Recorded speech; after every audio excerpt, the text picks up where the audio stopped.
आप लोगों को आवाज आ रही है मेरी?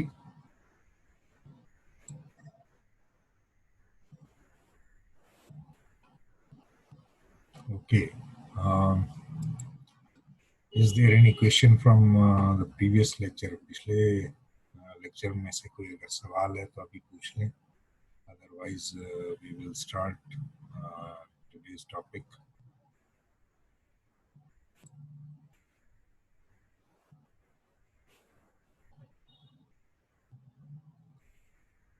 जी, इरहान या नुमान दोनों में से कोई भी अगर आपको कोई सवाल है तो पूछ लें अभी, और वरना फिर we will start. We will not wait for everyone to turn up. जी नुमान, आपको कोई सवाल है?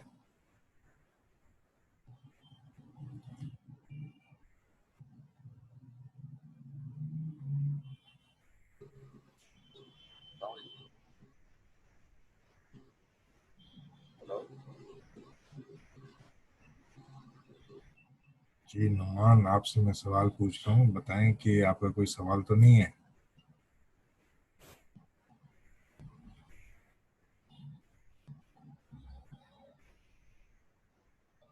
जी पूछें, क्या सवाल है?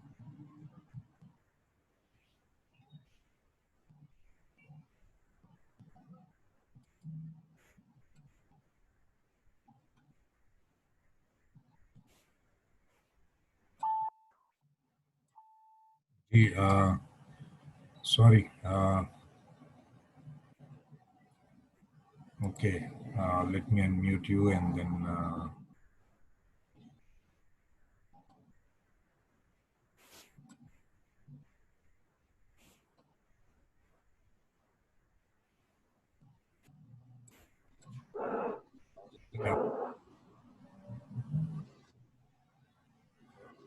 नुमान,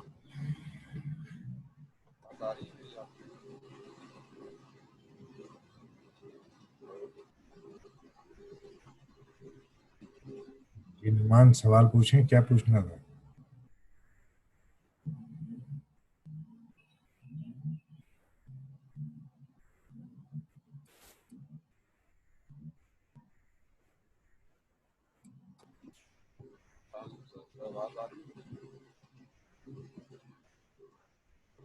आवाज नहीं आ रही है, जरा सही से बोलें, क्या कह रहे हैं?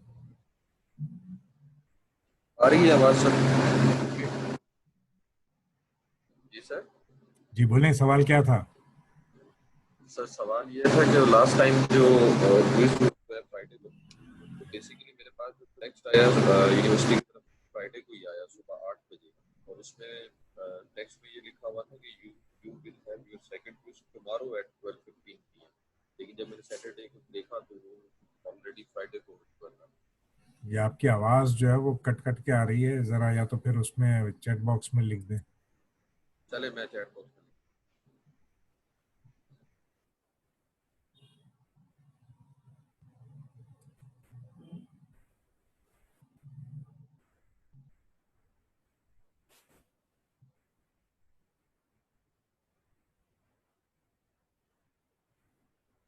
रावेल, आपके पास कोई सवाल है क्या पिछले क्लास में से?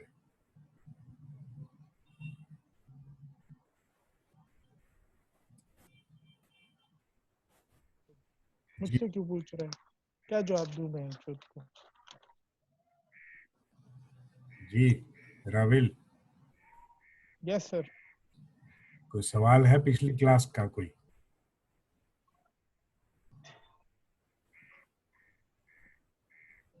यस सर, वो हमने जो पढ़ा था ना, इंटीग्रेशन मैनेजमेंट. जी सर इसकी मुझे सही समझ नहीं आई. जब मैंने उसको दोबारा रिपीट में पढ़ा है ना, तो मुझे प्रॉपर उसको जरा सा इसकी वो एक्सप्लेनेशन जरा सी दोबारा आप कर सकते हैं? मतलब, लेकिन कोई स्पेसिफिक चीज जिसकी वजह से समझ में नहीं आई, या कोई क्या मसला है उसमें? थोड़ा सा एलाबोरेट करें तो मैं उसको एक्सप्लेन करूं कि क्या है.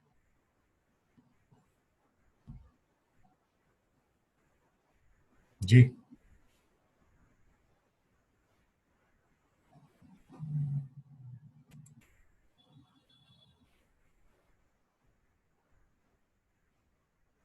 जी रावेल,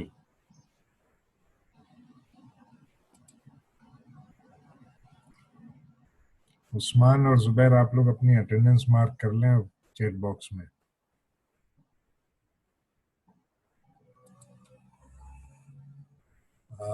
नुमान, आपका सवाल हो गया या अभी बाकी है? आ,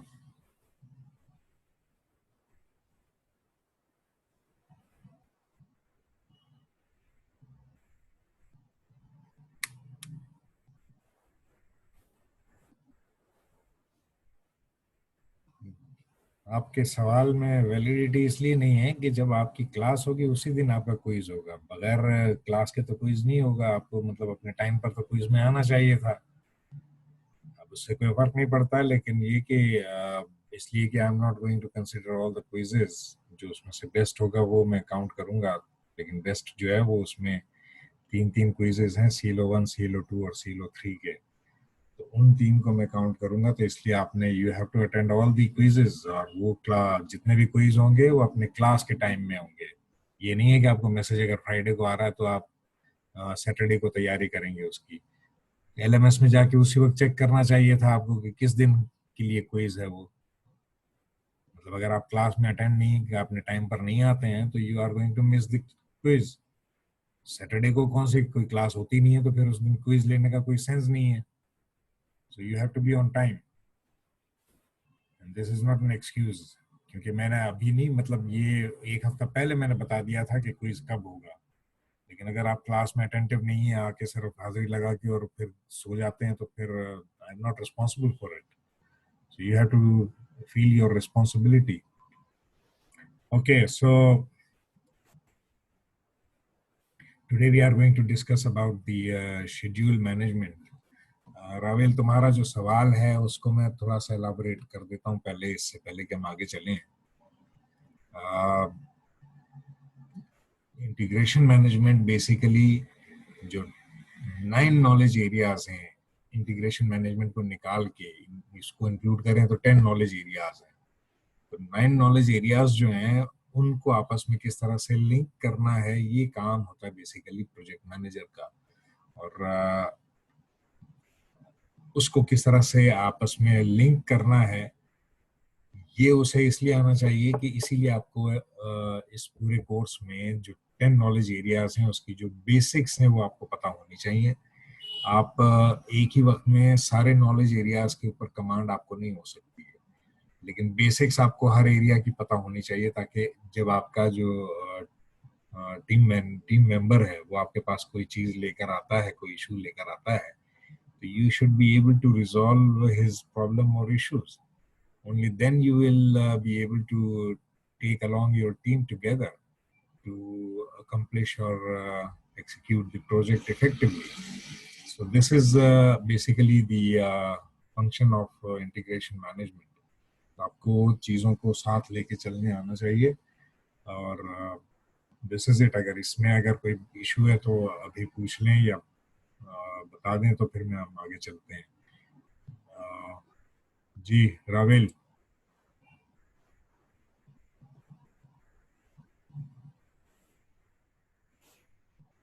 ओके, सो शेड्यूल मैनेजमेंट, मैंने जिस तरह से पहले बताया था कि जो 2005 का एडिशन था पीएम बाउ गाइड का, उसमें इसका नाम टाइम मैनेजमेंट था, लेकिन अब इन्होंने इसको शेड्यूल मैनेजमेंट कर दिया है।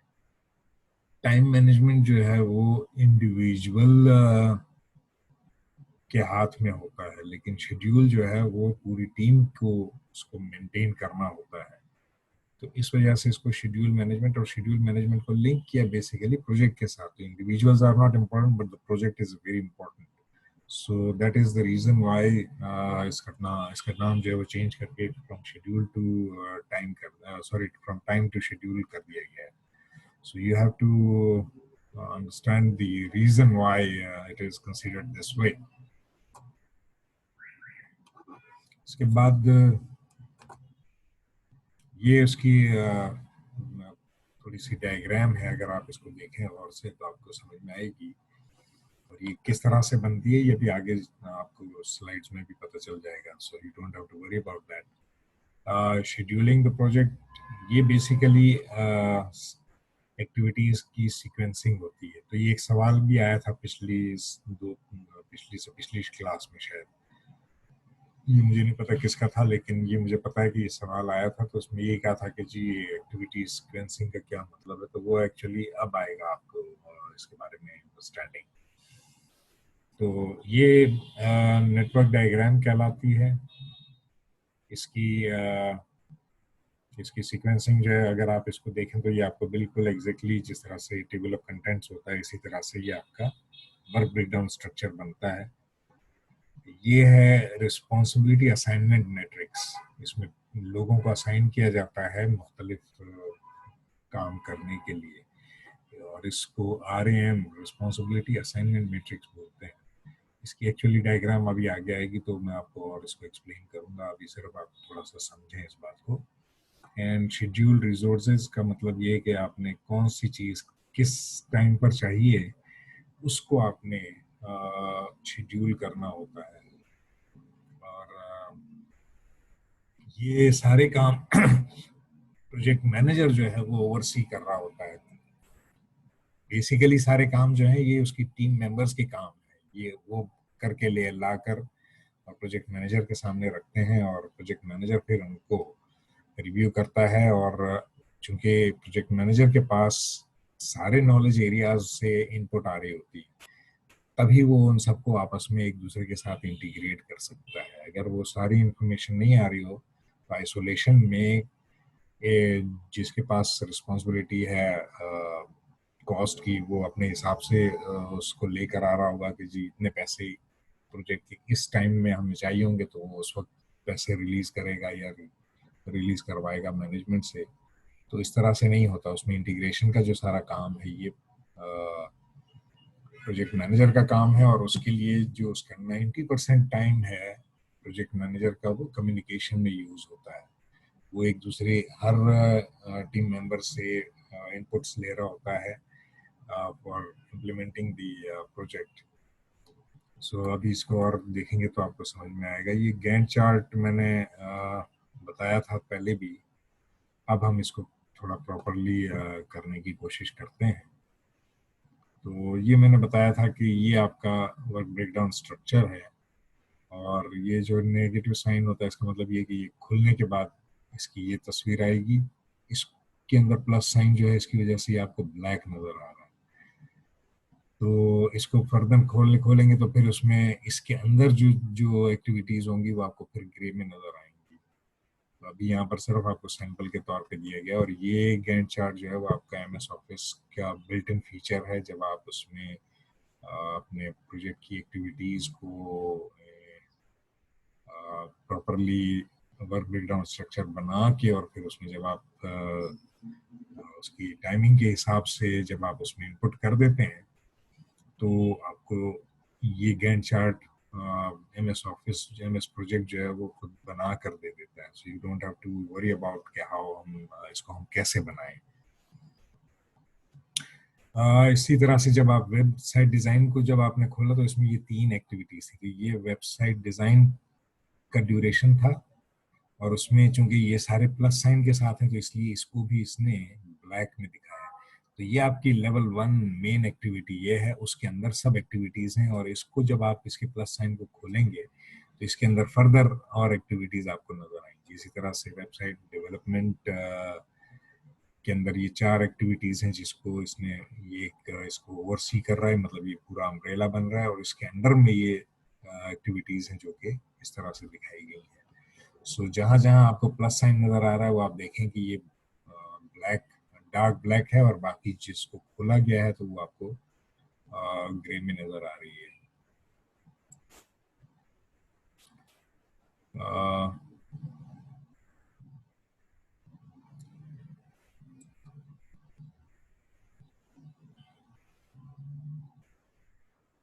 आई सी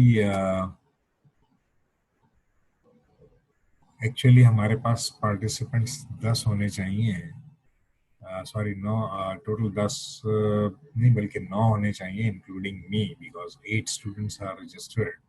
सो I don't know who is the outsider. Just let me know, let me see अगर आप में से कौन आउटसाइडर है। अगर आप आउटसाइडर हैं तो you please leave the class because it is not meant for you.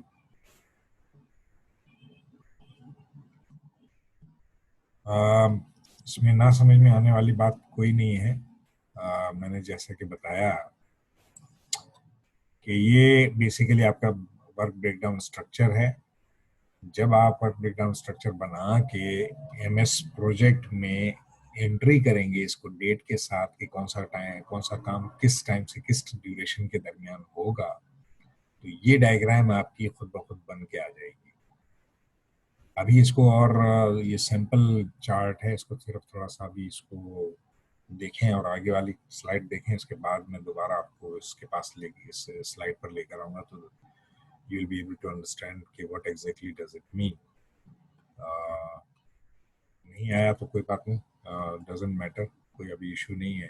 Let me move forward. This is another diagram which shows simple network diagram. तो ये network diagram है। तो network diagram जो है वो दो तरह के होते हैं। एक कहलाता है AOA. AOA stands for activity on arrow और एक होता है AON, एक्टिविटी ऑन नोड। ये जो डायग्राम है ये एक्टिविटी ऑन नोड के कॉन्टेक्स्ट में है। दीज आर नोड्स और उसमें ये एक्टिविटीज आपको दिखाई गई हैं। ये क्या है ये अभी हम इसको फर्दर डिटेल में पढ़ेंगे। तो आप इस डायग्राम में अगर देखेंगे तो you will be able to see कि डी एक्टिविटी जो है वो उस वक्त तक शुरू नहीं होगी जब तक एक्टिविटी ए शुरू नहीं होती है। इसी तरह से ई एक्टिविटी जो है ई और एफ जब तक बी कंप्लीट नहीं होगा तब तक ई और एफ शुरू नहीं हो सकते। ये आइसोलेशन में है, मतलब ये कि ये इन सब की जो डेट है अगर स्टार्ट डेट देखें तो इसकी और इसकी तीनों की सेम है। इसका मतलब ये कि ये तीनों एक्टिविटीज एक साथ स्टार्ट होंगी प्रोजेक्ट की। ये एक दिन के बाद खत्म हो जाएगी एक्टिविटी, ये 2 दिन के बाद खत्म होगी और ये 3 दिन के बाद। तो ये 2 दिन के बाद का मतलब ये कि अच्छा इसमें जो बाय डिफॉल्ट एमएस प्रोजेक्ट में जो पहला जो ये मतलब डेट का जो सीक्वेंस है उसमें पहले मंथ आता है फिर डे आता है। सो यहाँ से यहाँ तक आप देखें तो यहाँ ये जून की 3 तारीख है, तो यहाँ पर ये जून की 5 तारीख को ये एक्टिविटी शुरू कर रहा है। इसका मतलब ये कि ये 3 और 4 में ये एक्टिविटी कंप्लीट होगी, 5 से ये शुरू होगी। यहाँ पर देखें तो ये 3 और ये 4, मतलब ये 3 जून को एक्टिविटी सुबह शुरू हुई शाम को खत्म होगी, तो 4 तारीख को ये एक्टिविटी डी शुरू हो जाएगी। इसी तरह से ये वाली भी आप देखें तो ये 5 तारीख को शुरू हो रही है, तो चूंकि 3 तारीख को ये शुरू हुई थी, 3 और 4 2 दिन इसकी ड्यूरेशन था, वो कंप्लीट हुआ, तो ये आपकी 5 तारीख को ये एक्टिविटी शुरू हुई। इसी तरह इस एक्टिविटी की 3 दिन का ड्यूरेशन था, तो ये 3 तारीख को शुरू हुआ, तो अगली जो डेट आएगी वो 6 तारीख आएगी। 6 तारीख को फिर ये एक्टिविटी जी शुरू हुई। ये तीनों एक साथ शुरू हुई थी, लेकिन ये एक्टिविटीज जो हैं ये सब अलग अलग डेट में शुरू हुई। लेकिन अब इन दोनों को जब हम देखते हैं तो ये एक तो एक दिन के बाद खत्म हो गई, इसका मतलब ये हुआ कि इसको 4 के बाद इसको 5 पे शुरू होना चाहिए, लेकिन ये 12 पे क्यों शुरू हो रही है? इसलिए कि इसके बाद ये वाली एक्टिविटी जो है वो 5 दिन के बाद खत्म हुई। तो ये शुरू ही मतलब 5 तारीख को हुई थी, तो उसमें 5 दिन का ड्यूरेशन और ऐड किया, तो ये इसका जो फिनिश टाइम था वो 11 तारीख हो गई। तो 11 तारीख को ये जब कंप्लीट हुआ तो ये 12 को शुरू हुआ। तो यहाँ से यहाँ तक के इससे क्योंकि ये एक्टिविटी इन दोनों के ऊपर डिपेंडेंट थी, तो इसीलिए इस डायग्राम को ये AON है, एक्टिविटी ऑन नोड, और इसका जो दूसरा नाम है वो है precedence diagramming method. Precedence diagramming method ये होता क्या है ये अभी और आगे थोड़ा सा मैं एक्सप्लेन करूंगा। अभी फिलहाल आपका जो फोकस होना चाहिए वो ये अंडरस्टैंडिंग होनी चाहिए कि ये टोटल जो है वो इसमें 3 और 4 7 और 3 10 एक्टिविटीज का कोई एक प्रोजेक्ट था जो कि 3 जून को शुरू हुआ और 20 जून सॉरी 24 जून को ये पूरा प्रोजेक्ट जो है वो खत्म हुआ। तो 3 जून से लेके 24 जून का मतलब ये कि 20-21 दिन का ये टोटल प्रोजेक्ट था। उसमें कौन सी एक्टिविटी किस वक्त शुरू होनी थी, किस वक्त खत्म होनी थी, ये उसकी पूरी डिटेल यहाँ पर आपको नजर आ रही है। और जो एक्टिविटी जिस एक्टिविटी के ऊपर डिपेंडेंट है तो वो उसके बाद यहाँ पर नजर आ रही है। इसी तरह ये एक्टिविटी इन दोनों के ऊपर डिपेंडेंट है तो ये यहाँ नजर आ रही है। ये एक्टिविटी डायरेक्टली इसके साथ लिंक्ड है, लेकिन यहाँ आने के लिए इसको ये तीनों एक्टिविटीज जब तक कंप्लीट नहीं होंगी, ये और ये, ठीक है, ये और ये, तब तक ये एक्टिविटी शुरू नहीं हो सकती। और जब ये कंप्लीट हो जाएगी तो इसका जो ड्यूरेशन है वो टोटल आपको यहाँ से नजर आ रहा है कि 20 में 3 दिन ऐड किए तो 24 हो गए। 24 तारीख को ये कंप्लीट हो गया। So this is basically AON activity on node.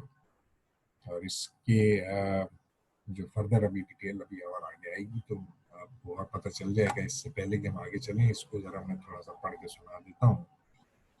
Each box is a project task from work breakdown structure। जो वर्क ब्रेकडाउन स्ट्रक्चर बनाया था, जिस तरह से बुक का मैंने आपको पूरी एग्जांपल शो की थी, एरोज शो डिपेंडेंसीज। ये एरोज दिखा रहा है कि ये एक्टिविटी डिपेंडेंट है इसके ऊपर, तो जब तक ये कंप्लीट नहीं होगी तब तक ये शुरू नहीं हो सकती। इसका मतलब ये है। The bolded task are the critical path. अब इसमें आप ये देखें, अब ये क्रिटिकल पाथ कैसे बनता है वो मैं अभी आगे चल के बताऊंगा, लेकिन फिलहाल आप समझें कि इसमें ये एरोज जो हैं ये थोड़े से पतले बने हुए हैं, लेकिन ये एरोज जो हैं ये बोल्ड है। बोल्ड का मतलब ये है कि ये वाली जो एक्टिविटी है ये लॉन्गेस्ट ड्यूरेशन है। जो longest duration of the project जो होता है वो बेसिकली आपका क्रिटिकल पाथ कहलाता है। मैं इसको फर्दर एलाबोरेट करता हूँ अगली डायग्राम से, आपको और ज्यादा समझ में आएगा। उससे पहले कि इसको फर्दर आगे देखें, इसको मैं भी थोड़ा सा स्किप कर रहा हूँ। लेट्स सी, इस डायग्राम को देखें तो इस डायग्राम में और पिछली डायग्राम में देयर इज अ डिफरेंस। और what is the difference? Difference is कि उसमें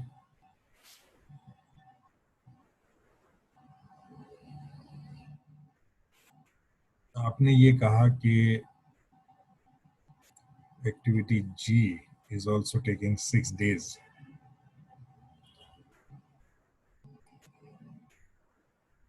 activity G is taking 6 days। जी, तो मुझे सवाल में let me tell you how, इसको दोबारा देख लेते हैं so that you are able to understand what exactly do I mean by that। ये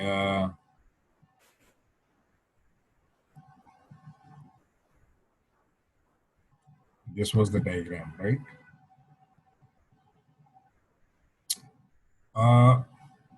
ये 3 जून को शुरू हुआ, सुबह शुरू हुआ, शाम को खत्म हो गया। ये एक दिन का ड्यूरेशन था। इसका मतलब ये हुआ कि ये एक्टिविटी इसकी 4 तारीख को शुरू होनी चाहिए, और जब ये 4 तारीख को शुरू हो रहा है, then why is zero is not bold? अच्छा, ये सवाल है। इसको अभी अगली डायग्राम तक रखें, मैं अभी आपको समझा दूंगा कि why it is not bold। let me explain you the other diagram and then we will let me explain you। ये वाली जो डायग्राम है वो जो AOA है, एक्टिविटी ऑन एरो वाली डायग्राम, ये जो है ये बेसिकली आपकी एक्टिविटी ऑन एरो कहलाती है। इसमें आप ये देखें कि जो टास्क है वो आपको एरो के ऊपर दिखाई गई है, और इस वाली डायग्राम में एक्टिविटी नोड के ऊपर दिखाई गई है। तो इसीलिए इसको AON या एक्टिविटी ऑन नोड कहते हैं, इसको एक्टिविटी ऑन एरो कहते हैं, AOA एक्टिविटी ऑन एरो। और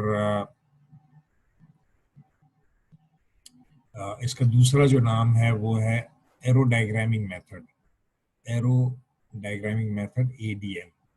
और ये वाला जो नेटवर्क है इसको PDM कहते हैं, प्रेसिडेंस डायग्रामिंग मेथड। ये डायग्राम बेसिकली ज्यादा डिटेल में आपको प्रोजेक्ट के हवाले से इंफॉर्मेशन प्रोवाइड करती है। इस वाली डायग्राम से आपको जो चीज पता चलती है वो बेसिकली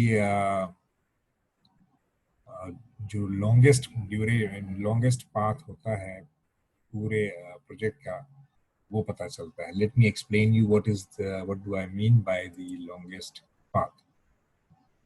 मैं वही एक्सप्लेन कर रहा हूँ, what is the difference between AOA and AON। ठीक है, so just listen to it and then you'll be able to understand what exactly do I mean by that.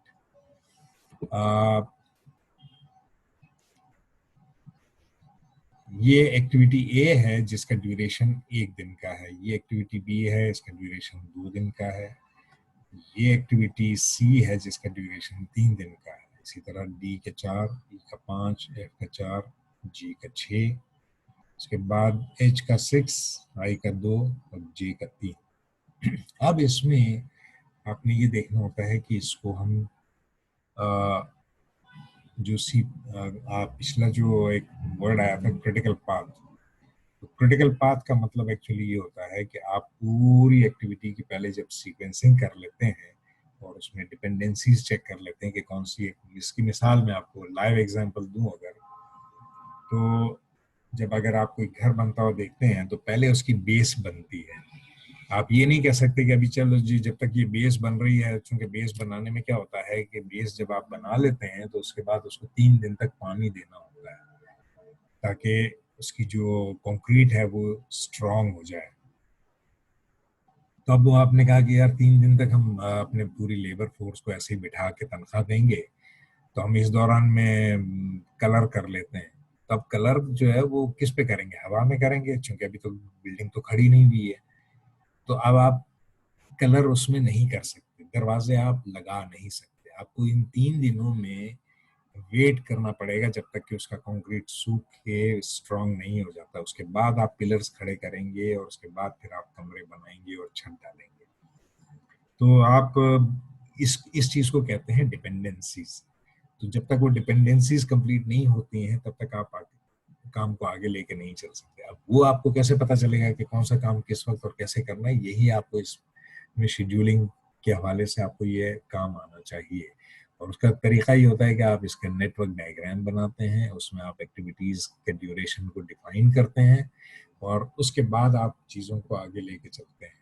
तो यहाँ पर एक्टिविटीज को नाम के जरिए से एक्सप्लेन नहीं किया गया, लेकिन आपको ड्यूरेशन के जरिए से समझाया गया। इसकी वजह यह है कि जब आप अपने प्रैक्टिकल प्रोजेक्ट्स पे काम कर रहे होंगे तो उस वक्त आपको अपने हिसाब से उसके नाम सजेस्ट करने होंगे कि ये इस एक्टिविटी का मैंने क्या नाम देना है। तो for the sake of understanding इसको ABCD के नाम से इसको शो किया गया है यहाँ पर। So you don't have to worry about that. You just have to keep in mind that this is the name of the activity and this is the duration of the activity. अब आपने क्या करना है, पहले आपने इसका path define करना है। पाथ कैसे डिफाइन करते हैं, आप यहाँ से लेके और यहाँ तक आप ये देखेंगे कि यहाँ से यहाँ तक पहुंचने में आपको कितने रास्ते अवेलेबल हैं। पहला रास्ता ये बनता है कि 1, 2, 5, 6 और 8। इसको आप लिखें अपने साथ, पेपर और पेन है अगर आपके पास तो इसको लिखें ताकि आपको समझ में आए कि what exactly I am trying to tell you. लिखें 1, 2, 5, 6, 8। This is path number 1। Path number 2 है आपके पास 1, 3, 5, 6, 8। 1, 3, 5, 6, 8 ये पाथ नंबर 2 हो गया। थर्ड पाथ बनता है आपके पास 1, 3, 6 और 8। और उसके बाद चौथा पाथ बनता है 1, 4, 7, 6 एंड 8। अब ये अगर आपके पास 4 पाथ आपने अगर लिख लिए हैं तो अब इसकी ड्यूरेशंस जो हैं उसको आपने ऐड करना होता है। तो इसका ड्यूरेशन है 1, इसका 4, इसका 6 और इसका 3। तो इसका टोटल करें तो 6 और 3 9, 9 और 5 14। तो जो पहला पाथ है उसका टोटल ड्यूरेशन 14 डेज बनता है। दूसरा पाथ देखें तो इसमें बनेगा 5 और 2 7, 7 और 6 13, 13 और 3 16, ये हो गया 16 डेज। तो पहला 14, दूसरा 16।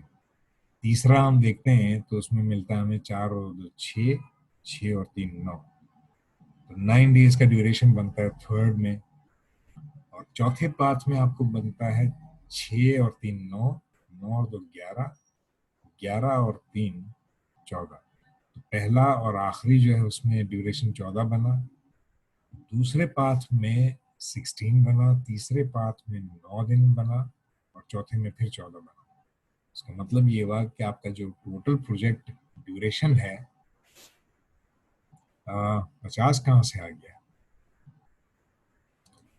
It is not 50।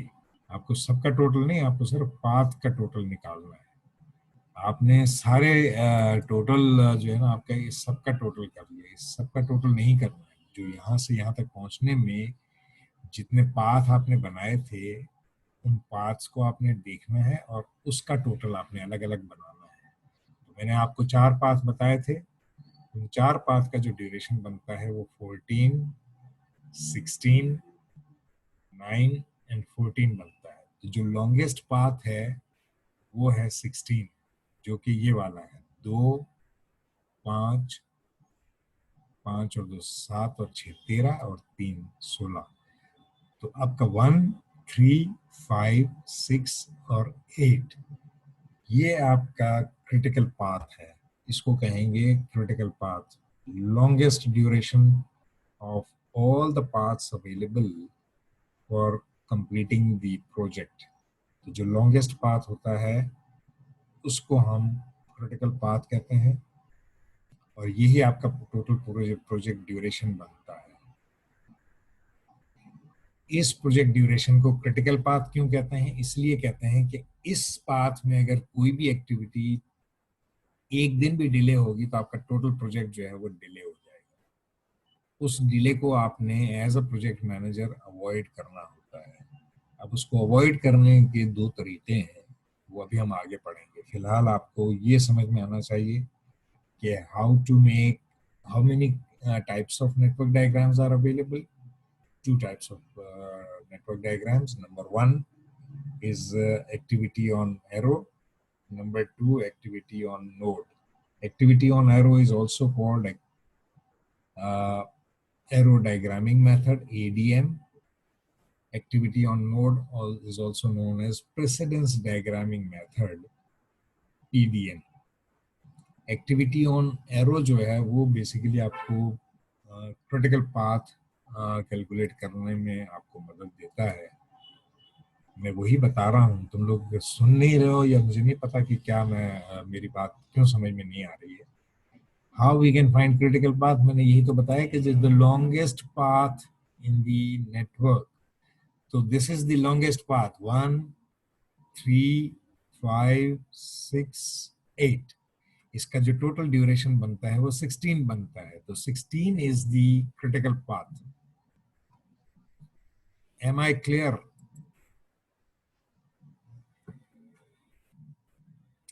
ये 1 आपने कैसे लिख लिया इसमें? जी सर, जी जी। आपने 2 5 6 और 8 भी आपने लिख दिया। 8 नहीं लिखना है, ये है, ये तो आपका सिर्फ, दिस इज नॉट एक्टिविटी। इसको एरो डायग्रामिंग मेथड कहते हैं, इसीलिए है कि इसमें एरो के ऊपर आपको एक्टिविटी शो की गई है। ये सिर्फ एक पाथ आपको डिफाइन कर रहा है। This is not the duration. This 8 और 1 is not the duration, this is the path.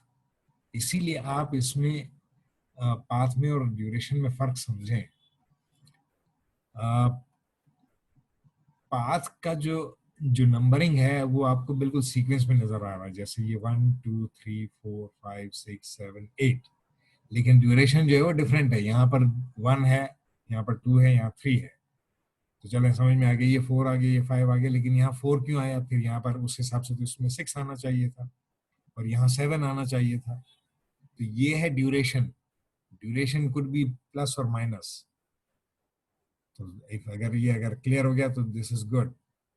अब ये कह रहे हैं जी didn't get your voice sir, तो फिर आप अपनी माइक सही करें, क्योंकि दूसरों को अगर आवाज समझ में आ रही है इसका मतलब ये कि there is something wrong at your and.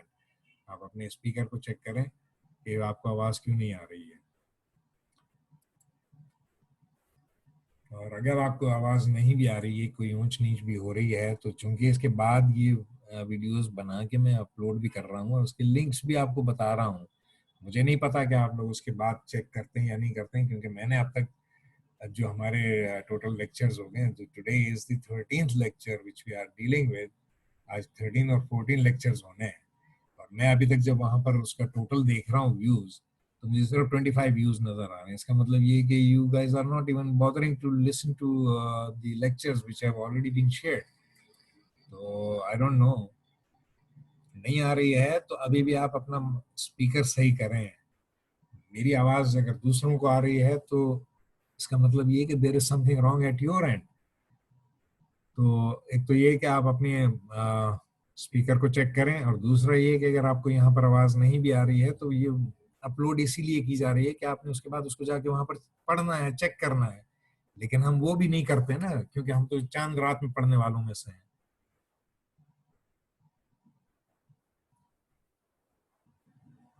So I don't know कि why you guys are not understanding. मुझे वहां पर मैं रोजाना चेक कर रहा हूँ कि YouTube पे कि भाई कितने व्यूज हुए हैं। तो अभी तक 25 व्यूज हुए हैं। 12 वीडियोस मैंने अपलोड किए हैं, और उस पे टोटल जो है 12 वीडियोस का अगर आपको 25 व्यूज मिल रहे हैं, इसका मतलब ये कि आपने एक आध किसी ने देख ली होगी तो देख ली होगी, बाकी किसी को जरूरत ही नहीं है। तो आई डोंट नो कि why you are not listening to और वाचिंग दोस वीडियोस। ये मतलब सिर्फ ऐसे ही फॉर्मेलिटी के तौर पे वहां पे नहीं रखी हुई है, इसीलिए दी गई है कि अगर आपका किसी वजह से यहाँ पर इशू है, तो आपने यहाँ पर तो कह दिया कि जी मुझे तो एसएमएस बाद में आया था। एसएमएस में ही तो सिर्फ बात को नहीं बताया जा रहा ना आपको। आपको जब वो वीडियोस भी वहां पर अपलोड हो रही है, वहां पर आपको चेक करना चाहिए कि अगर मैंने क्लास अटेंड नहीं की तो मैं उसमें चेक तो करूं कि क्लास में क्या डिस्कशन हुई है।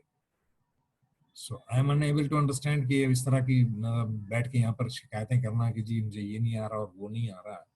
आई don't know why you are claiming this thing. So try to be responsible. This is not an excuse कि मतलब आवाज नहीं आ रही है या मेरा क्विज मिस हो गया। अब आप ये नहीं कह सकते कि जी मैं आया नहीं था तो मुझे पता नहीं था। सारी वीडियोस अपलोड हो रही हैं, वहां पर आप जाके चेक तो करें कभी कभी उसको। लेकिन हमने नहीं करना, हमने चांद रात में पढ़ने की कसम खाई हुई है। तो फिर मतलब जब ये है तो फिर ऐसा ही होगा फिर।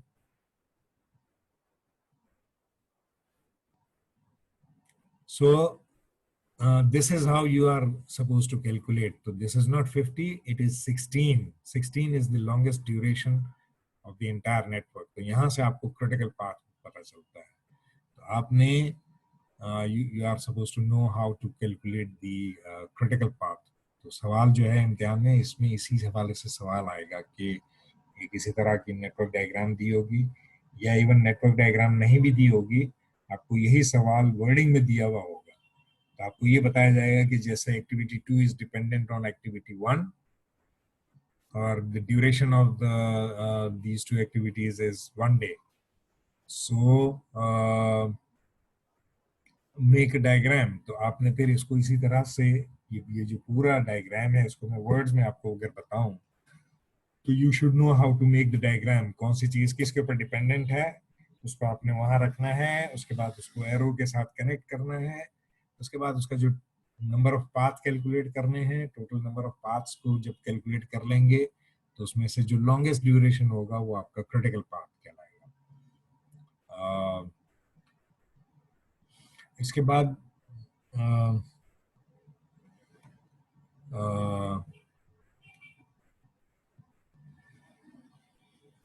जो इसमें इसमें अब टोटल चार पाथ हैं, उसमें जो सबसे पहली एक्टिविटी है उसका ड्यूरेशन है 14, दूसरी जो एक्टिविटी है उसका 16 है, तीसरे पाथ का जो टोटल ड्यूरेशन है वो 9 है, और फिर चौथे का जो है वो 14 है।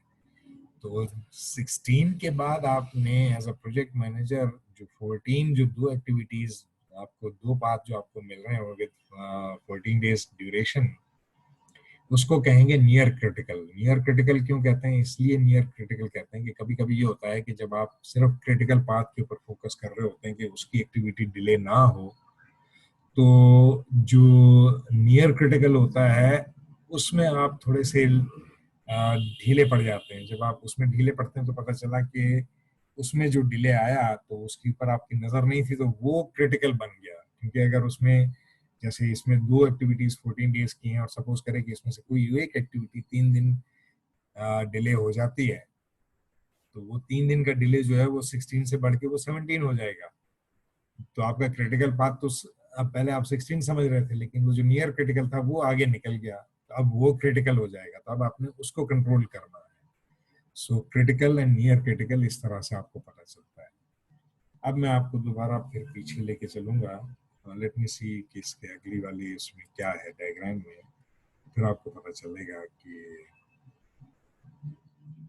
अच्छा, एक सवाल इरहान ने जो पूछा था वो ये था कि what is the difference between activity on arrow and activity on node. तो वो यहाँ पर लिखा हुआ भी है। Activity on arrow diagrams emphasize the milestones. Activity on arrow, तो this is activity on arrow. This diagram is activity on arrow. तो यहाँ पर आपको जो है वो milestones पता चलते हैं। और activity on network, on node networks emphasizes the task. वो भी, इसका जो सारा फोकस होता है वो टास्क के ऊपर होता है। वो कैसे होता है वो अभी मैं आपको बताता हूँ। अब ये यहाँ पर इसको, ये जो डायग्राम है ये बेसिकली वही एक्टिविटी ऑन नोड है। और एक्टिविटी ऑन नोड को पीडीएम नेटवर्क डायग्राम भी बोलते हैं। तो उसका जो पीडीएम का जो मुखफ़फ़ है वो होता है precedence diagramming method, PDM, precedence diagramming method. और ADM stands for arrow diagramming method. तो एरो डायग्रामिंग जो है वो माइलस्टोन पे फोकस होता है। प्रेसिडेंस डायग्रामिंग में आपका एक्टिविटी के ऊपर फोकस होता है। तो हर एक्टिविटी के अंदर आप पूरी डिटेल्ड आपको चीजें मिल रही हैं। इस डायग्राम में आपको मतलब ये टास्क अचीव हुई, ये आपका एक माइलस्टोन अचीव हुआ। ये टास्क ये यहाँ से यहाँ तक आप जब आपने कंप्लीट कर लिया और यहाँ पहुंचे, तो ये जो है ना, ये दोनों एक्टिविटीज आपके माइलस्टोन, ये वाला अचीव कर लिया। अब आप इस वाले माइलस्टोन को अचीव करने की कोशिश करते हैं जब, और उसके लिए आप देखते हैं इस एक्टिविटी को है, लेकिन जब ये कंप्लीट होती है तब आप इसको शुरू करते हैं। तो ये आपका एक माइलस्टोन अचीव हो जाता है। तो ये माइलस्टोन पे फोकस करती है। और वो वाली जो डायग्राम है वो टास्क के ऊपर। तो यहाँ पर आपने पूरा उसके ड्यूरेशन के ऊपर आपका पूरा फोकस होता है और उसके हिसाब से फिर आप अपनी अगली एक्टिविटी को शेड्यूल करते हैं। सो अब वो जो पिछली वाली डायग्राम देखी थी वो बेसिकली ये वाली थी। एग्जैक्टली वही डायग्राम, उसी तरह की एक मिलती जुलती डायग्राम यहाँ पर आपको दिखाई गई है। और इसमें ड्यूरेशन जो था पहले आपको 3 जून का था, अब ये 1 जून से है। और इसको देखें आप तो चीज़ मोरलेस वही है, कोई उसमें डिफरेंस नहीं है, सिर्फ डेट्स चेंज की हैं, बाकी डायग्राम वही है। इसको हम अभी फर्दर, अभी this is not the end, अभी हम इसमें और फर्दर पढ़ेंगे तो you will be able to understand. इससे पहले कि हम मज़ीद आगे चलें, लेट मी टेल यू, आपका जो अगला जो क्विज है, वो जो नुमान साहब जो हैं वो कह रहे थे कि जी मुझे क्विज का पता नहीं चला, तो क्विज भी तो हाईलाइट हो रहा था वहां पर एलएमएस पे। एलएमएस भी चेक करने की तौफीक नहीं होती है। मुझे अफसोस होता है कि पता नहीं किस तरह की मेंटालिटी के साथ आप लोग क्लास अटेंड करने आते हैं। इतना मैं डिटेल में आपको चीजें पढ़ा रहा हूँ और इतना स्लोली लेके चल रहा हूँ, लेकिन कंप्लेन हमेशा से वही है कि जी मुझे पता नहीं था, मैं आया नहीं था, मैं एब्सेंट था, मुझे ये नहीं पता चला और मुझे वो नहीं पता चला, मुझे मैसेज बाद में मिला। खुद से अपने तरफ से कोई किसी से, मतलब किसी दोस्त से भी इंटरेक्ट करने की तौफीक नहीं होती है। कम से कम क्लास फेलो से पूछ लें कि कोई बात अगर मैं नहीं आया हूँ तो कम से कम पूछ लेंगे उससे कि क्या बताया गया था और क्या हुआ था। सो this is a very very wrong approach. इस चीज को थोड़ा सा अपने अंदर से खत्म करने की कोशिश करें. This is not a good sign. अपनी रिस्पॉन्सिबिलिटी को फील करें. तो अगर वहां नहीं भी थे तो भी मतलब एलएमएस तो आपके पास हर वक्त एक्सेस अवेलेबल है ना. एलएमएस पे भी लिखा हुआ था कि अब आपका एक मतलब क्विज किस दिन है, वो हाईलाइट हो जाता है, वहां पर लिखा हुआ है. आने वाले 2 क्विजेस, ये याद रखें, मैंने पहले क्लास में भी मैंने बताया था कि हर वेडनेसडे और हर फ्राइडे को आपका क्विज होगा. हर वेडनेसडे और हर फ्राइडे को 12:15 बजे आपका क्विज होगा. मैंने इन 2 दिन इसीलिए रखे हैं कि अगर कोई मिस भी हुआ है तो मंडे को जब मैं ये आऊँ क्लास में तो मैं आपको बता दूं कि किस दिन क्विज है. और क्विज नॉर्मली बता के नहीं किया जाता, ये भी आपकी बेवकूफी है. ये आपको मतलब समझा भी रहे हैं, इतना इतने सेमेस्टर गुजर गए अभी तक ये नहीं पता चला है कि क्विज बता के नहीं किया जाता, एक सरप्राइज होता है. लेकिन यहाँ पर आपको बताते हैं तब भी आप लोग उसके ऊपर भी आपके पास सिर्फ यही बहाना होता है कि जी मैं आया नहीं था और ये नहीं था और वो नहीं था. अब आपका अगर कोर्स लेट रजिस्टर हुआ है तो इसमें भी मेरा कसूर है. आपकी जिम्मेदारी बनती है. आपके पूरे एलएमएस के ऊपर मैंने पूरी डिटेल दी हुई है, वीडियोस अपलोड की हुई हैं, उसको जाके चेक करो. उस हर वीडियो में मैंने बताया था कि किस दिन क्विज होगा. इसके बाद भी फिर आप लोग इस तरह के सवाल करते हैं, इससे इरिटेशन होती है कि इसका मतलब ये कि you are not feeling your responsibility.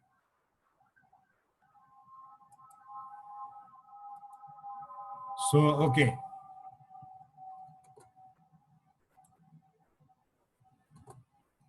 अब यहाँ पर ये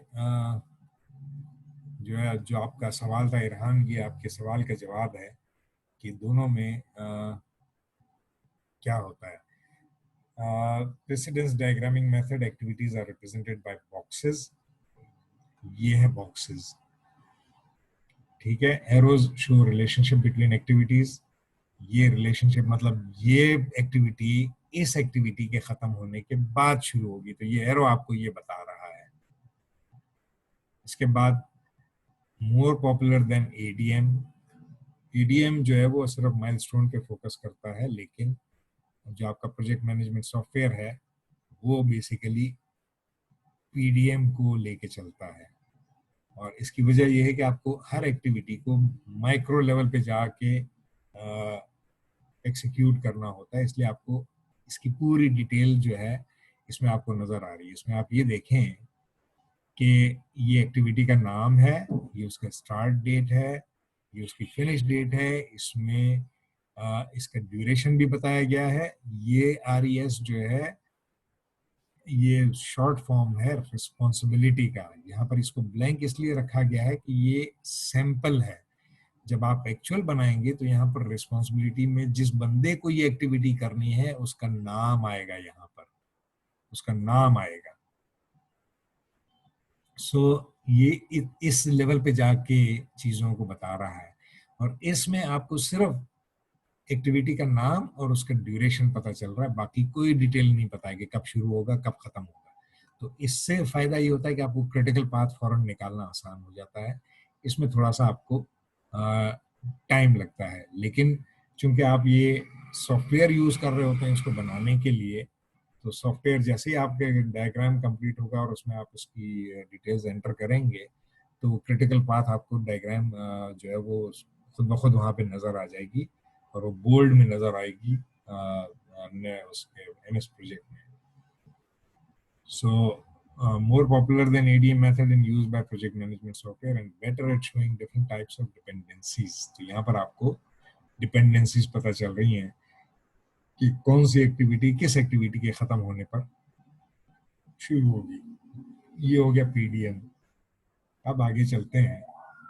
अब टास्क डिपेंडेंसी कितनी तरह की होती हैं, अब ये उसके बारे में बात कर रहा है.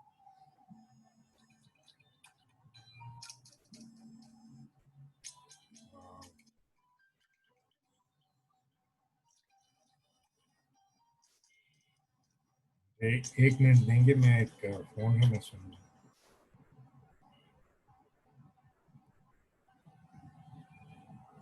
जी हेलो, वालेकुम सलाम.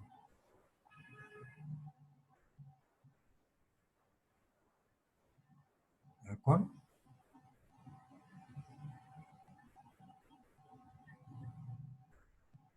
नहीं, अभी अभी मैं बिजी हूँ जरा. मैं अभी आपको बात नहीं कर सकता, प्लीज आप बाद में कॉल कीजिएगा।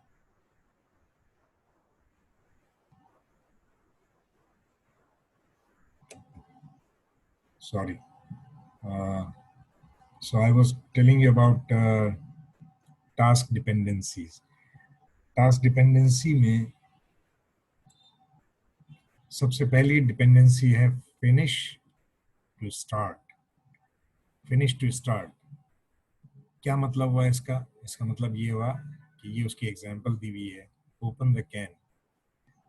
जब तक आप जो ड्रिंक आप पी रहे होते हैं, जब तक आप उसका कैन का ओपनर जो है उसको, मतलब जो उसका ढक्कन है उसको जब तक आप ओपन नहीं करेंगे, you will not be able to drink the soft drink. तो ये है एक एक्टिविटी, ये खत्म होगी तो ये हो सकती है। तो ये है फिनिश, इसके फिनिश होने पर ये स्टार्ट होगी, इसका नाम है फिनिश टू स्टार्ट। ये एक्टिविटी फिनिश होगी तब ये एक्टिविटी शुरू होगी, उससे पहले आप ये काम नहीं कर सकते। इसके बाद है start to start. Start to start में create the presentation, create voice over recording. इसका मतलब क्या हुआ कि जब आप प्रेजेंटेशन कोई बना रहे होते हैं तो उस प्रेजेंटेशन को अपने साथ साथ अपना वॉइस भी उसमें डालनी होती है, तब आप उसको लेके आगे चल सकते हैं।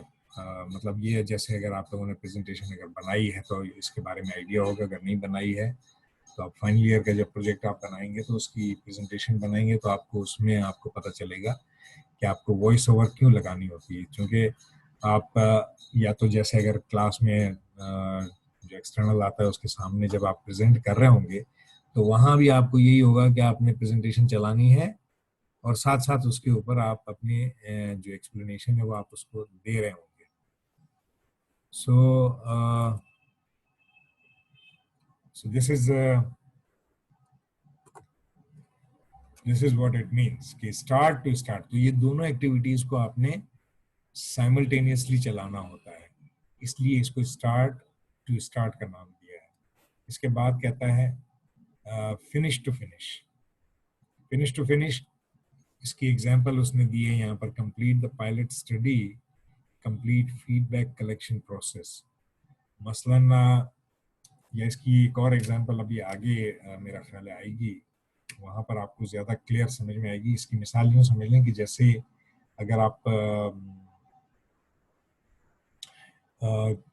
कोडिंग लिख रहे होते हैं कोई प्रोग्राम की, तो जब आप कोडिंग लिख रहे होते हैं तो आप उसको हर स्टेप को लिखने के बाद उसको आप चेक भी कर रहे होते हैं कि ये सही है या नहीं है।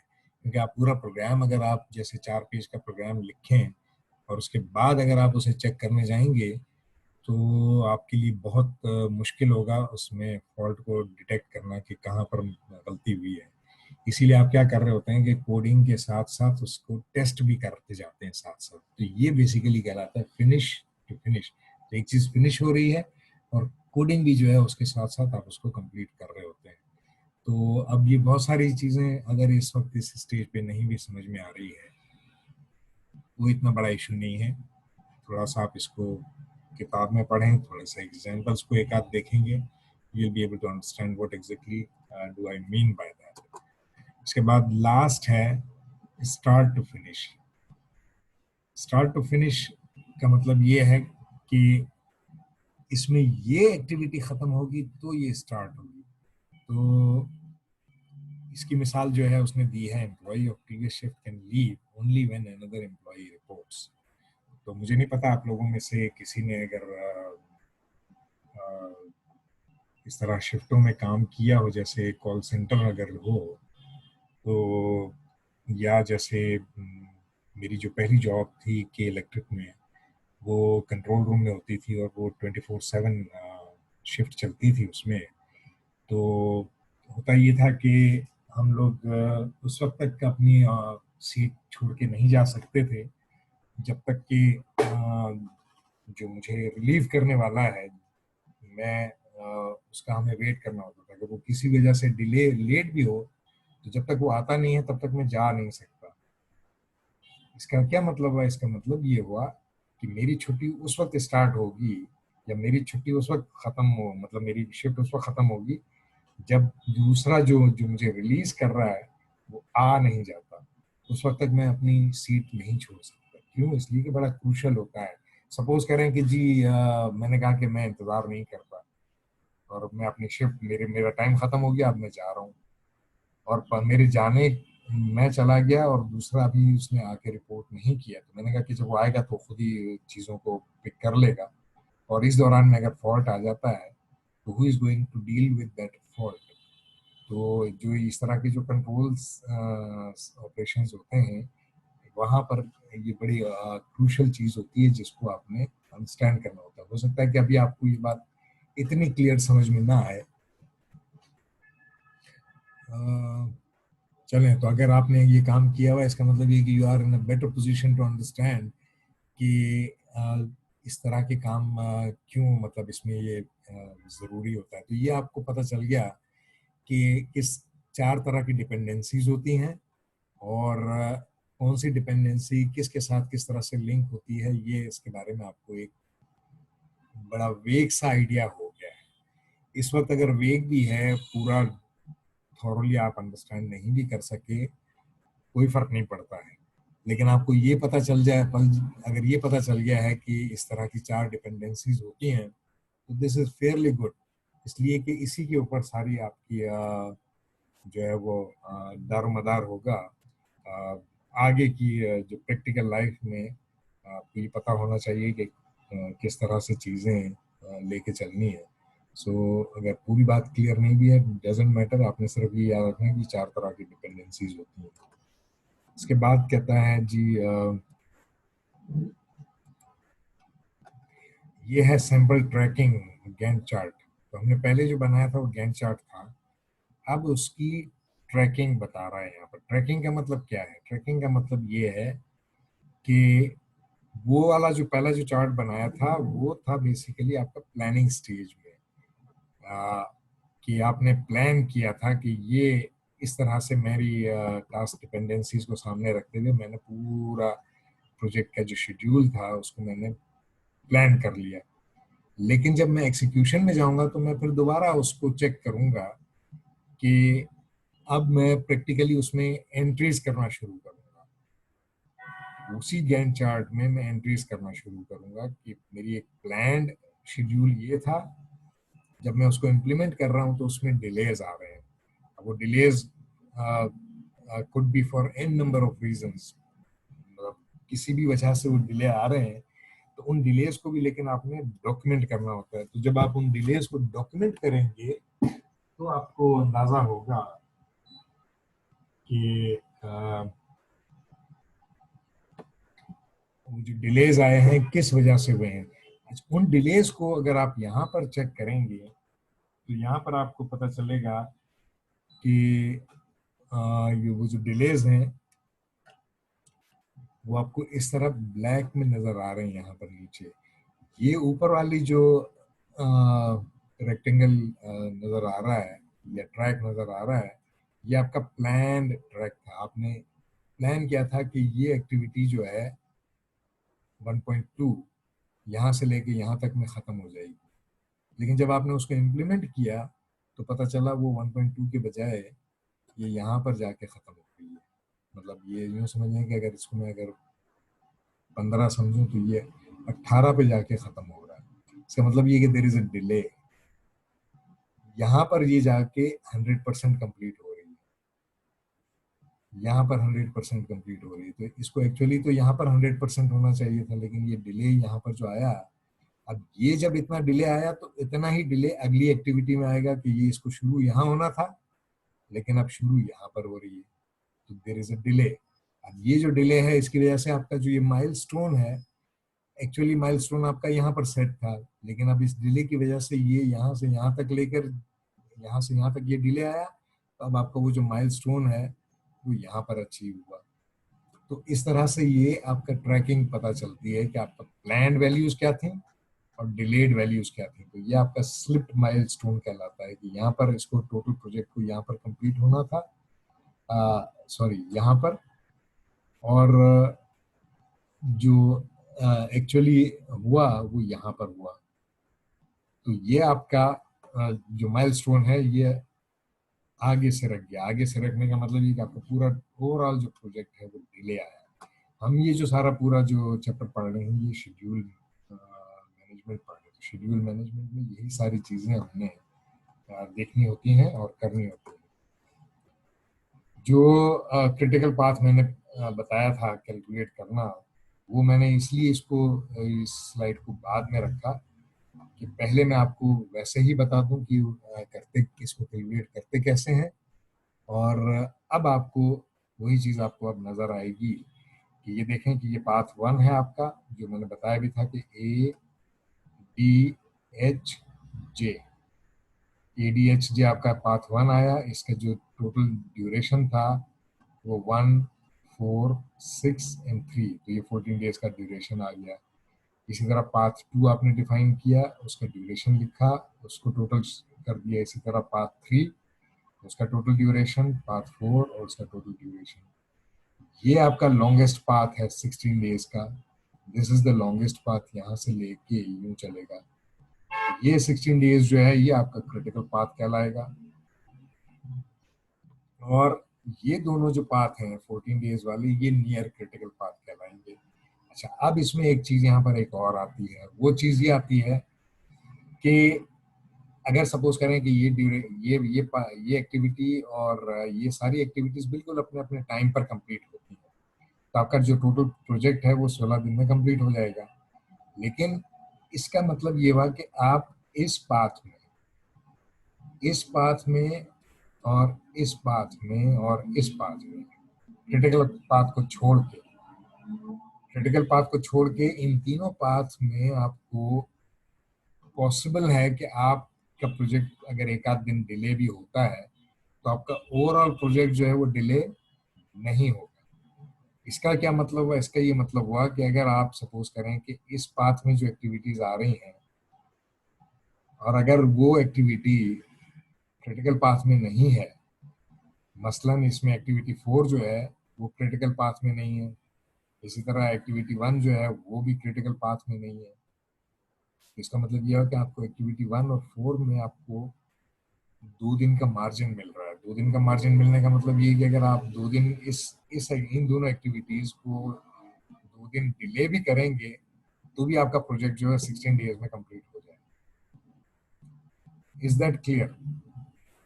अगर नहीं है तो अभी आप पूछ लें कि मैंने क्या कहा और आपने क्या समझा। इसी तरह से इस एक्टिविटी में अगर आप देखें तो इसमें ये जो एक्टिविटी 2 और एक्टिविटी 3, ये और ये दो एक्टिविटीज जो है वो आपके क्रिटिकल पाथ में भी आ रही है। इसमें सिर्फ एक्टिविटी 4 जो है उसमें आपके पास मार्जिन है कि आप इस एक्टिविटी को डिले कर सकें। कितना डिले कर सकें? बहुत ज़्यादा डिले कर सकते हैं। मसलन जो टोटल ड्यूरेशन है वो 16 डेज का है, तो 16 इसको, और ये 9 डेज में कंप्लीट होना था, इसको अगर आप 7 दिन डिले भी कर दें, ये वाली एक्टिविटी जो है 4 है, इसको अगर आप 7 दिन डिले भी कर दें तो भी आपका जो क्रिटिकल पाथ है वो डिस्टर्ब नहीं होगा। तो ये जो आपके पास मार्जिन है डिले का, इस मार्जिन को प्रोजेक्ट मैनेजमेंट की टर्मिनोलॉजी में स्लैक या फ्लोट बोलते हैं। स्लैक या फ्लोट, SLAC की स्लैक, या फ्लोट FLOAT फ्लोट। स्लैक या फ्लोट दोनों टर्म यूज होती हैं। तो इसका मतलब ये हुआ कि अब जब मैं बात करूंगा तो मैं ये कहूंगा कि इस पाथ में मेरे पास 2 दिन का स्लैक या फ्लोट अवेलेबल है। इस एक्टिविटी में मेरे पास 7 डेज का स्लैक या फ्लोट अवेलेबल है। इसमें मेरे पास 0 फ्लोट अवेलेबल है। 0 फ्लोट क्यों? इसलिए कि ये क्रिटिकल पाथ है। तो क्रिटिकल पाथ का स्लैक या फ्लोट हमेशा 0 होता है, हमेशा 0 होता है। उसमें आपके पास एक दिन का भी डिले का मार्जिन नहीं होता है, इसलिए उसको क्रिटिकल पाथ कहते हैं। तो क्रिटिकल पाथ का जो स्लैक या फ्लोट है वो हमेशा 0 होता है। बाकी सारी एक्टिविटीज में जो डिले पॉसिबल है उसको स्लैक या फ्लोट बोलते हैं। और यही इसमें आपको समझाना था। अब जो एक एक हमने जो क्रिटिकल पाथ कैलकुलेट करने का जो तरीका सीखा था, दैट वाज क्या लॉन्गेस्ट ड्यूरेशन जो है उसके जरिए से आप क्रिटिकल पाथ कैलकुलेट करते हैं। ये दूसरा मेथड है for calculating the critical path, इसको कहते हैं PERT। PERT का दूसरा नाम वेटेड एवरेज भी है, इसका दूसरा नाम वेटेड एवरेज भी है। होता क्या है ये? PERT स्टैंड्स फॉर प्रोग्राम या प्रोजेक्ट, दोनों वर्ड यूज हो सकते हैं इस पी से। तो programme evaluation and review technique, PERT, programme evaluation and review technique. और दूसरा है project evaluation and review technique. तो ये दोनों PERT से बनते हैं और इसमें बेसिकली हम वेटेड एवरेज कैलकुलेट करते हैं। वेटेड एवरेज कैलकुलेट करने का मतलब ये हुआ कि हम ये अब कैसे कैलकुलेट करते हैं वो मैं अभी बताता हूँ। इस डायग्राम को जब आप चेक करेंगे तो आपको it will make more sense to you. So एक वो जो पहले वाला था वो CPM था, क्रिटिकल पाथ मेथड, और ये दूसरा मेथड है for calculating the critical path, it is called PERT, programme evaluation and review technique और project evaluation and review technique. तो इसमें जो प्रोजेक्ट लाइफ साइकिल होती है, तो अगर अब ये डायग्राम देख के आपको ये नहीं होना चाहिए कि ये प्रोजेक्ट की जो डायग्राम है वो इस तरह की क्यों है, क्योंकि इसका नॉर्मली बेल कर्व बनता है। ये मैं पिछली डायग्राम्स में बता चुका हूँ ऑलरेडी पिछले क्लास में। सो this is the diagram of a project. अब यहाँ पर हम इसमें 3 मुख्तलिफ ड्यूरेशंस लेते हैं और उसका वेटेड एवरेज कैलकुलेट करते हैं और उससे हम मालूम करते हैं कि ये जो प्रोजेक्ट है वो किस टाइम ड्यूरेशन में कंप्लीट हो जाएगा। तो इसको कैसे कैलकुलेट करेंगे? इसको कैलकुलेट ऐसे करेंगे कि सपोज करें कि ये कोई प्रोजेक्ट था, तो ये प्रोजेक्ट यहाँ से शुरू होता है और अगर ये यहाँ पर ख़त्म हो जाता है इस पूरे प्रोजेक्ट में, अगर मैं इसको किसी भी हवाले से, अब वो फॉर XYZ रीज़न, मैं इसको अगर यहाँ से शुरू करके यहाँ पे मैं ख़त्म कर देता हूँ, तो ये ड्यूरेशन जो है शॉर्टेस्ट पॉसिबल ड्यूरेशन कहलाएगा, जिसको मैं ऑप्टिमिस्टिक ड्यूरेशन का नाम देता हूँ, ऑप्टिमिस्टिक ड्यूरेशन। अगर वही प्रोजेक्ट डिले होके यहाँ पर कंप्लीट होता है, यहाँ पर, तो ये लॉन्गेस्ट ड्यूरेशन हो जाएगा। तो इस लॉन्गेस्ट ड्यूरेशन को मैं पेसिमिस्टिक ड्यूरेशन कहता हूँ, कि मतलब for an number of reasons बहुत ज़्यादा डिलेज आते हैं मेरे प्रोजेक्ट में, तो वो पेसिमिस्टिक ड्यूरेशन कहलाएगा। और आइडियली इसमें यह है कि ये प्रोजेक्ट जो है वो तकरीबन इस जगह पे मेरा प्रोजेक्ट कंप्लीट अगर हो जाता है आइडियली, और नॉर्मली इसको इसी तरह से होना भी चाहिए, तो ये कहलाता है most likely duration. Most likely duration. तो ये जो CPM की जो कैलकुलेशंस होती हैं वो बेसिकली आपको मोस्ट लाइकली ड्यूरेशन देता है, और PERT जो है वो आपको ये 3 ड्यूरेशंस देता है, optimistic, most likely and pessimistic. और इन तीनों का जो वेटेड एवरेज होता है, जो कि इस फार्मूले से कैलकुलेट होता है, वहां से मिलता है। तो नॉर्मली जब भी आप प्रोजेक्ट में ड्यूरेशन कैलकुलेट करने की कोशिश करेंगे, तो इनिशियली आप जो है उसको CPM के जरिए से कैलकुलेट करके और मैनेजमेंट को बता देंगे कि जी ये मेरा प्लान वैल्यूज जो हैं प्रोजेक्ट की कंप्लीशन की, वो ये वाली वैल्यूज हैं, मतलब इतने दिन में ये प्रोजेक्ट कंप्लीट हो जाएगा। लेकिन उसमें आपने एक कंटिंजेंसी रखनी होती है। कंटिंजेंसी किस चीज का नाम है? जो डिलेज आ सकते हैं। मसलन अब जैसे आपने अगर सपोज करें कि कोई प्रोजेक्ट था जिसकी प्लानिंग हमने नवंबर दिसंबर 2019 में कंप्लीट की, और उसको ये आप समझेंगे जनवरी में हमने जनवरी 20th को हमने एक पूरा प्रोजेक्ट था जिसको मार्च में शुरू होना था, और हमने उसको पूरा प्लान आउट कर लिया, और मार्च में जाके कोविड की वजह से सारा काम और सब कुछ जो था उसको बंद कर दिया गया। अब ये जो था ये बेसिकली आपके इख्तियार में नहीं था, लेकिन ये डिले हुआ, या अब ये डिले होना है आपके प्रोजेक्ट में। तो उस डिले को काउंटर करने के लिए आपको एक कंटिजेंसी बनानी पड़ती है, जो कि एक्चुअल प्रोजेक्ट की जो ड्यूरेशन होता है उसका 10 to 15% होता है। 10 to 15% आपने ये ड्यूरेशन आपने बढ़ा के रखना होता है। मसलन अगर एक प्रोजेक्ट आपको 1 साल में कंप्लीट होना है, तो जो आप उसकी प्लानिंग करेंगे वो 1 साल के हिसाब से करेंगे। लेकिन जब आप मैनेजमेंट को बताएंगे उसके बारे में कि भाई ये प्रोजेक्ट मैं कितने दिन में कंप्लीट कर लूंगा, तो वो आप उसके अंदर अपनी जो कंटिजेंसी है वो अलग बताएंगे, और सीपीएम वाली जो कैलकुलेशन है, जो एक्यूरेट वैल्यूज आ रही हैं, वो आप अलग बताएंगे। और वो बताएंगे मैनेजमेंट को कि ये एक्चुअल प्रोजेक्ट जो हमारे हिसाब से जो हमने प्लान किया है उसको 1 साल में कंप्लीट होना चाहिए, लेकिन फॉर अनफोर्सीन इवेंट्स जो हो सकते हैं उसकी वजह से हमने इसमें 10 to 15% का जो मार्जिन अवेलेबल होता है हमें प्रोजेक्ट के डिलेज का, वो हम इसमें ऐड करके आपको ये बता रहे हैं कि ये अब प्रोबेबल डेट इसकी जो कंप्लीशन है वो इतनी है। वो जो प्रोबेबल डेट है वो ये बनेगी मोस्ट लाइकली से थोड़ा सा आगे जाके, ये आप क्या वो वाली वैल्यू आएगी जो कि पर्ट की कैलकुलेशन से आती है। तो ओवर द इयर्स इन्होंने बहुत सारे प्रोजेक्ट को जब रिव्यू किया तो उससे इन्होंने ये फार्मूला डिवाइस किया जो कि वेटेड एवरेज का फार्मूला बनता है। उसमें ऑप्टिमिस्टिक ड्यूरेशन को जो कोएफिशिएंट है इसका 1 रखा, इसी तरह पेसिमिस्टिक ड्यूरेशन का कोएफिशिएंट इन्होंने 1 रखा, और मोस्ट लाइकली के साथ उन्होंने जो कोएफिशिएंट है वो 4 का रखा। मतलब उन्होंने ये एनालाइज किया कि अगर हम किसी प्रोजेक्ट में जाते हैं उसके एग्जीक्यूशन में, तो प्रोबेबली ऑप्टिमिस्टिकली या पेसिमिस्टिकली उसमें एक एक की वैल्यू आती है, लेकिन मोस्ट लाइकली में जो है वो 4 वैल्यू आती है।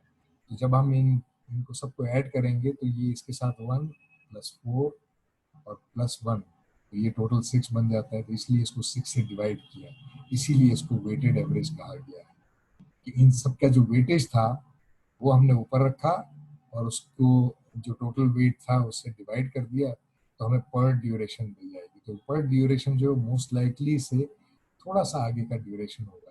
तो यहाँ से यहाँ तक का जो ड्यूरेशन है ये बेसिकली आपकी कंटिजेंसी मार्जिन कहलाता है।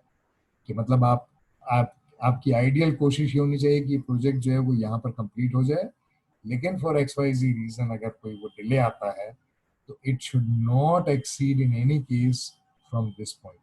इससे आगे उसे नहीं जाना चाहिए। इससे आगे जाता है तो इसके ऊपर इसकी वजह से आपके ऊपर पेनल्टीज लगेंगी। वो जो पेनल्टीज हैं वो लिक्विडेटेड डैमेजेस कहलाती हैं इसकी टर्मिनोलॉजी में।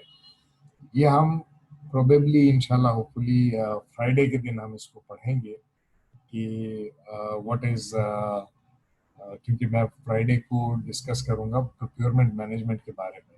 और ये मैं ऑलरेडी आपका जो शेड्यूल है जूम का, जो सॉरी LMS का, उस पर मैंने ये शेड्यूल लगा के रखा हुआ है। आप उसको रेगुलरली, मैंने कहा था कि उसको विजिट करने की आदत रखें। उसमें मैंने नेटवर्क वो ऑर्गेनोग्राम भी एक अपलोड किया है। मुझे नहीं पता कि वो आप लोगों ने देखा या नहीं देखा, लेकिन पिछले वीक में मैंने उसको अपलोड किया हुआ है और वो विजिबल है, उसको जाके चेक करें। इसी तरह से जितने भी स्लाइड्स, जो ये वाली स्लाइड जो है वो आज मैं अपलोड कर दूंगा, तो ये आपको वहां पर मिल जाएगी। पिछले पूरे जितने लेक्चर्स हुए हैं उसकी PDF ऑलरेडी अपलोडेड है। बुक पूरी मैंने अपलोड की हुई है, और आपने कंटिन्यूअसली इसको LMS को चेक करते रहना है कि कोई अपडेट आ रहा है नहीं आ रहा है। Everything will be communicated to you through LMS, तो आपने LMS को कंटिन्यूअसली विजिट करते रहना है। नहीं करेंगे I will not be held responsible, क्योंकि मैं चूंकि हर चीज मैं LMS के जरिए से कर रहा हूँ। तो कल को आप अगर कहेंगे मैनेजमेंट से जाके कि जी वो मुझे तो बताया नहीं था टीचर ने, तो इसका जो लॉग है वो MIS के पास मेंटेन हो रहा है, और वो आपकी चीजें, मतलब आपकी जो अटेंडेंस है वो भी MIS में मेंटेन हो रही है टाइमिंग के साथ। तो आप आपका वो जो आर्गुमेंट है वो वैलिड नहीं रहेगा। सो आप बिला वजह टीचर पे इल्ज़ाम लगाने के बजाय अपनी जो शॉर्ट कमिंग्स हैं उसको सही करने की कोशिश करें, ताकि आपको ये मसाइल ना हो।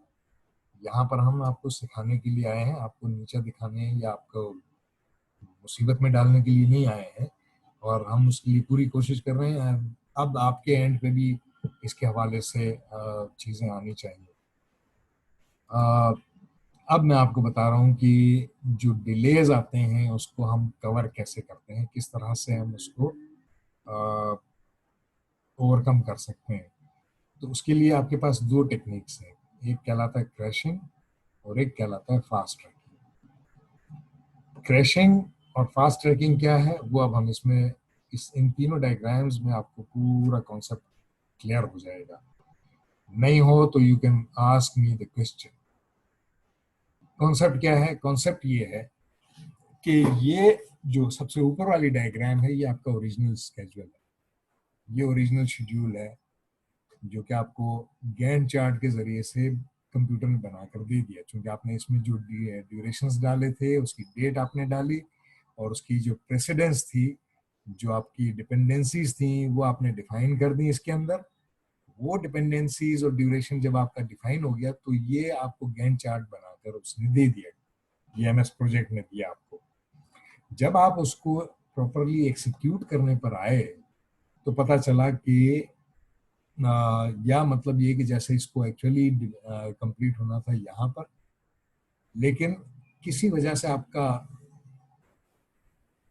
जो कस्टमर है वो आके कहता है कि नहीं, मैं भले से आपने मुझे प्लान तो इस तारीख के लिए करके दिया था, लेकिन अब मुझे इमरजेंसी पड़ गई है और अब आप कुछ भी करें, मुझे ये प्रोजेक्ट इस तारीख को दे दें। पहले उसने कहा था कि जी 12 तारीख को दे दें, या ये समझ लें कि ये तकरीबन 11 तारीख का डेट बनती है, तो उसने कहा कि नहीं, अब मैं इसको 4 तारीख को लूँगा। तो 11 के बजाय उसने कहा कि 7 दिन पहले। अब जब उसने 7 दिन पहले किया तो इसका मतलब ये हुआ कि ये जो ड्यूरेशन था वो रिड्यूस होके यहाँ पर आ गया, ये रिड्यूस होके आ गया। बाकी सारी एक्टिविटीज बिल्कुल एग्जैक्टली वही हैं जो ऊपर दी हुई थी, जो ये प्लान्ड वैल्यूज थी। सिर्फ इस ड्यूरेशन को उसने कहा कि 7 दिन पहले मुझे दे दो। तो अब इसके लिए उसने क्या किया कि उसने कहा कि जी आप चाहे कुछ भी करें। तो आपने क्या किया, उसको कम करने के लिए एडिशनल वर्क फोर्स लगाई और उसको 7 दिन पहले कंप्लीट किया, या आपने जो एग्जिस्टिंग वर्क फोर्स थी उसको आपने एंगेज किया ओवर टाइम पे। ओवर टाइम पे करने का मतलब ये कि अगर नॉर्मली वो 8 घंटे के लिए अवेलेबल था तो उसको 12 या 16 घंटे के लिए आपने हायर किया। अब जब ये 12 या 16 घंटे के लिए जब आप उस लेबर फोर्स को रोकेंगे तो उसको एडिशनल पैसा देना पड़ेगा। तो जब भी आपके पास बजट में मार्जिन हो, बजट में जब भी मार्जिन हो, तो आप शेड्यूल को रिड्यूस करने के लिए जो काम करते हैं वो कहलाता है क्रैशिंग।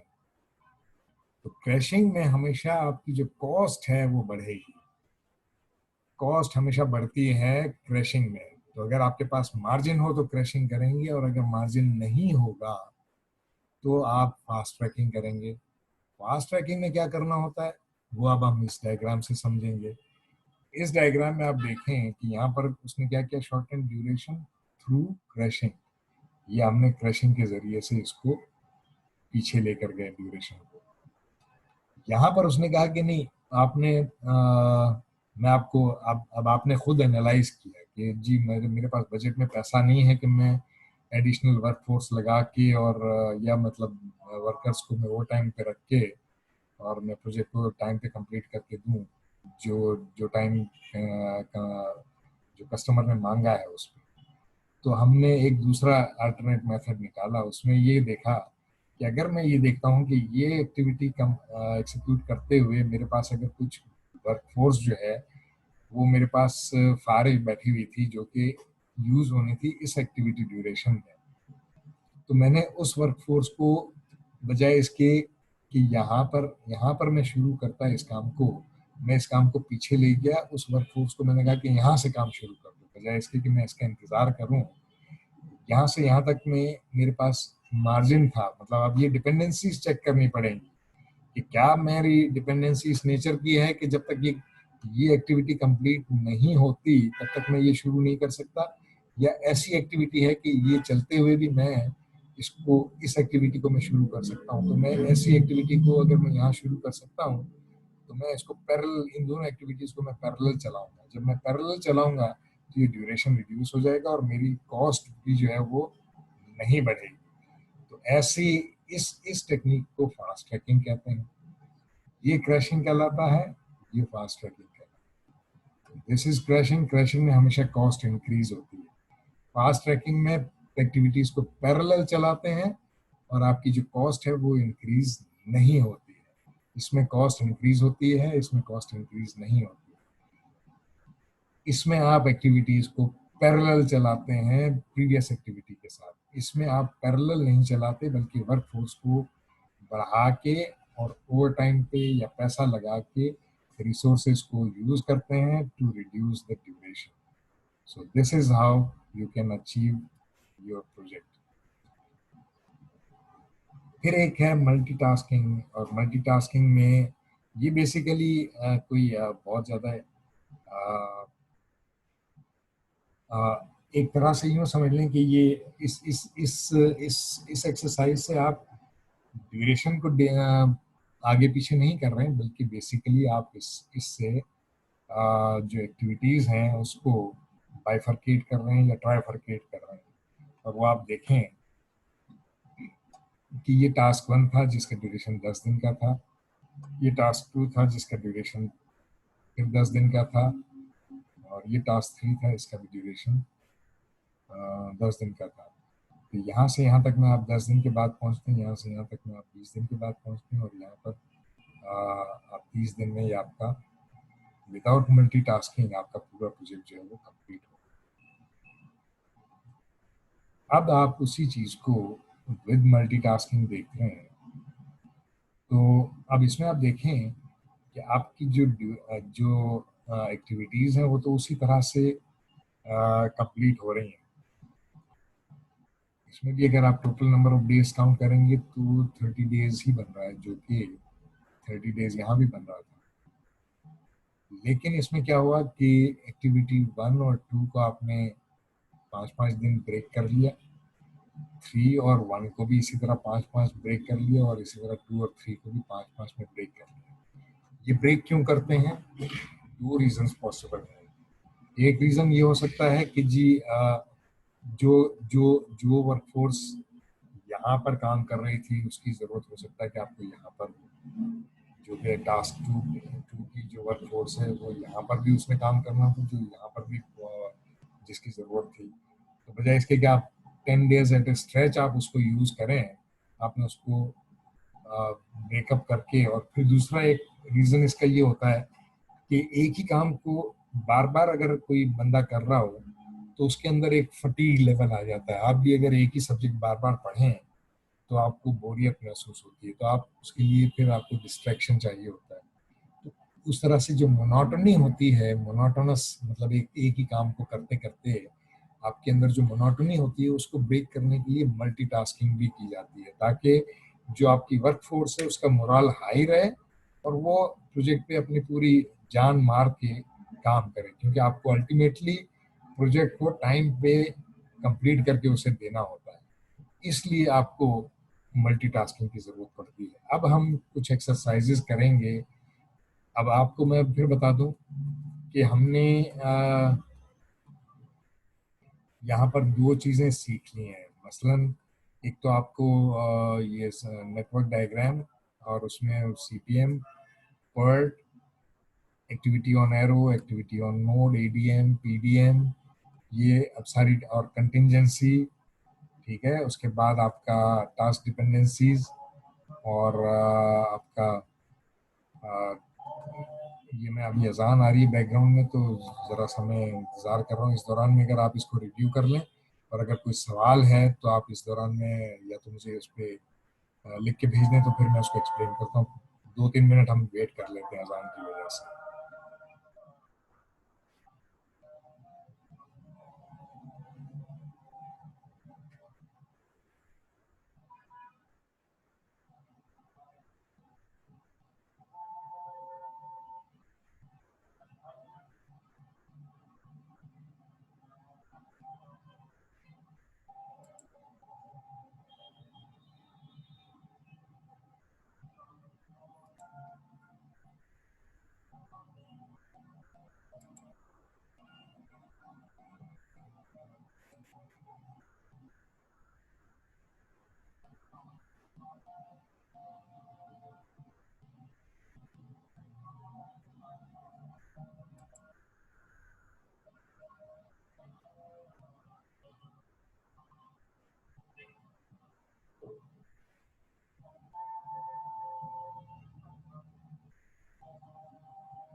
जी, अगर कोई सवाल है तो अभी पूछ लें। और इज देयर एनी क्वेश्चन? नहीं है तो चलें, फिर हम आगे चलते हैं। पहले भी एक क्लास हुई थी तो जिसमें बैकग्राउंड में अजान आ रही थी, तो मैंने उसको कंटिन्यूसली किया था कि वो हमारे पास 40 मिनट्स की ड्यूरेशन वाली क्लास होती थी, तो इसलिए मैंने उसको वो नहीं किया था। अब मेरे पास हमारे पास मार्जिन है, so you don't have to worry about the timing, so we can stretch it up to a long time. So ये हमने कंप्लीट किया है। अब आपको जो है सारी चीज़ें क्लियर हो जानी चाहिए। अब हम आते हैं कुछ और चीज़ें सीखने की कोशिश करते हैं, और उसमें है, एक है फॉरवर्ड पास और एक है बैकवर्ड पास कैलकुलेशंस। मैंने एक और डॉक्यूमेंट भी अपलोड किया है जो कि रीडिंग असाइनमेंट के तौर पे मैंने आपको दिया है, एलएमएस पे मैंने अपलोड किया हुआ है। लास्ट वीक मैंने अपलोड कर दिया था, मुझे नहीं पता आप में से किसी ने देखा है या नहीं देखा है, लेकिन वो एक न्यूमेरिकल है, और मैं ये चाह रहा हूँ कि वो न्यूमेरिकल आपने खुद समझना है, and there will be one question on that numerical in your mid term या फाइनल या क्विज, कहीं पर भी आ सकता है। मेरे पास ये 2 सवाल आए हैं। एक सवाल कह रहा है कि जी overlap task and multitasking are same. In a way yes, you can say कि ये सेम है, लेकिन ये सेम एक ही वक्त में सेम हो भी सकती है, नहीं भी हो सकती है। वो डिपेंड करता है when you will be practically executing the task while you are executing the project. तो वो उस वक्त आपको ज्यादा इसके बारे में पता चलेगा कि ये सेम टास्क को मैं ओवरलैप कर सकता हूँ या मल्टीटास्क कर सकता हूँ। एक ही वक्त में हो भी सकती है, नहीं भी हो सकती है, तो it depends on the nature of the project, इसलिए इसको आप मतलब फिक्स नहीं कह सकते। आपने कहा जी उस्मान साहब ने कि रीड दी असाइनमेंट, अगर आपने वो रीडिंग असाइनमेंट कंप्लीट किया है, वेरी गुड, बहुत अच्छी बात है। अगर उसमें से कोई सवाल है तो यू कैन आस्क मी, और अगर सवाल नहीं है मैं उसको एक्सप्लेन कर दूंगा, but not today, in the next class I will explain. लेकिन मैं ये चाह रहा हूँ कि आप उसको एक दफ़ा पहले खुद देखें, इसलिए कि ताकि जब आपको मैं एक्सप्लेन कर रहा हूँ तो आपको उस वक्त ये बिल्कुल ऐसा ना लगे कि बिल्कुल कोई नई चीज़ मैं सिखाने की कोशिश कर रहा हूँ। नई चीज़ जहाँ मैं सिखा रहा हूँ वो आपको अभी मैं बता भी रहा हूँ कि वो नई चीज़ क्या है। वो है नई चीज़ फॉरवर्ड पास एंड बैकवर्ड पास। जिस तरह से जो ट्रांजिस्टर होता है वो या तो फॉरवर्ड बायस होता है या रिवर्स बायस होता है, तो इसी तरह से ये फॉरवर्ड पास और बैकवर्ड पास है। ये बेसिकली हम करते क्यों हैं? ये करते हैं बेसिकली हम जो आपका किसी पर्टिकुलर एक्टिविटी में जो स्लैक या फ्लोट होता है वो कैलकुलेट करने के लिए ये एक्सरसाइज की जाती है। किस तरह की जाती है वो मैं अभी आपको समझा रहा हूँ, और इसको जब आप कर लेंगे तो फिर मैं आपसे एक क्विक एक रिव्यू भी लूंगा, तो आपने बहुत अच्छी तरह से समझना है। इसमें हमेशा ये याद रखें कि फॉरवर्ड पास लेफ्ट से राइट चलता है, बैकवर्ड पास राइट से लेफ्ट की तरफ जाता है। इसी तरह इसका एरो जो है वो लेफ्ट टू राइट जा रहा है, इसका एरो लेफ्ट टू राइट जा रहा है। और इसमें जो हम कैलकुलेट करते हैं जो चीज़, वो है फ्लोट कैलकुलेट करने की कोशिश करते हैं। फ्लोट करने का जो ताल्लुक है वो है इसके साथ इसका ताल्लुक है। ये L E L S E S और एल एफ और ई एफ क्या है, ये आपको बेसिकली इस डायग्राम से पता चलेगा, जो कि यहाँ पर आपको मैंने दिखाई थी, ये वाली। तो इसमें E S stands for early start, E F stands for early finish, इसी तरह L S stands for late start, और L F stands for late finish. तो जो अर्ली स्टार्ट होगी वो अर्ली फिनिश हो जाएगी, जो लेट स्टार्ट होगी वो लेट फिनिश होगी। इन दोनों का जो डिफरेंस होगा, इसका और इसका डिफरेंस, और इसी तरह इसका और इसका जो डिफरेंस है, वो आपको जो चीज प्रोवाइड करेगा वो कहलाता है स्लैक या फ्लोट। तो ये इसका लेजेंड है, और इसी लेजेंड को यहाँ पर एग्जैक्टली उसी तरह उसने अप्लाई नहीं किया है। वो एक अलग एक्सरसाइज है, वो यहाँ पर अप्लाई हुआ है, बल्कि यहाँ से भी ज्यादा यहाँ पर। तो यह ये जो इसके जो ब्लैंक आपको नजर आ रहे हैं, फिल इन द ब्लैंक्स, ये आपको अभी जो मैं समझा रहा हूँ ये आप समझ लेंगे, फिर मैं आपको बताऊंगा कि ये ब्लैंक्स किस तरह से फिल होंगे। तो इम्तिहान में आपको हो सकता है कि इस तरह का एक सवाल आए।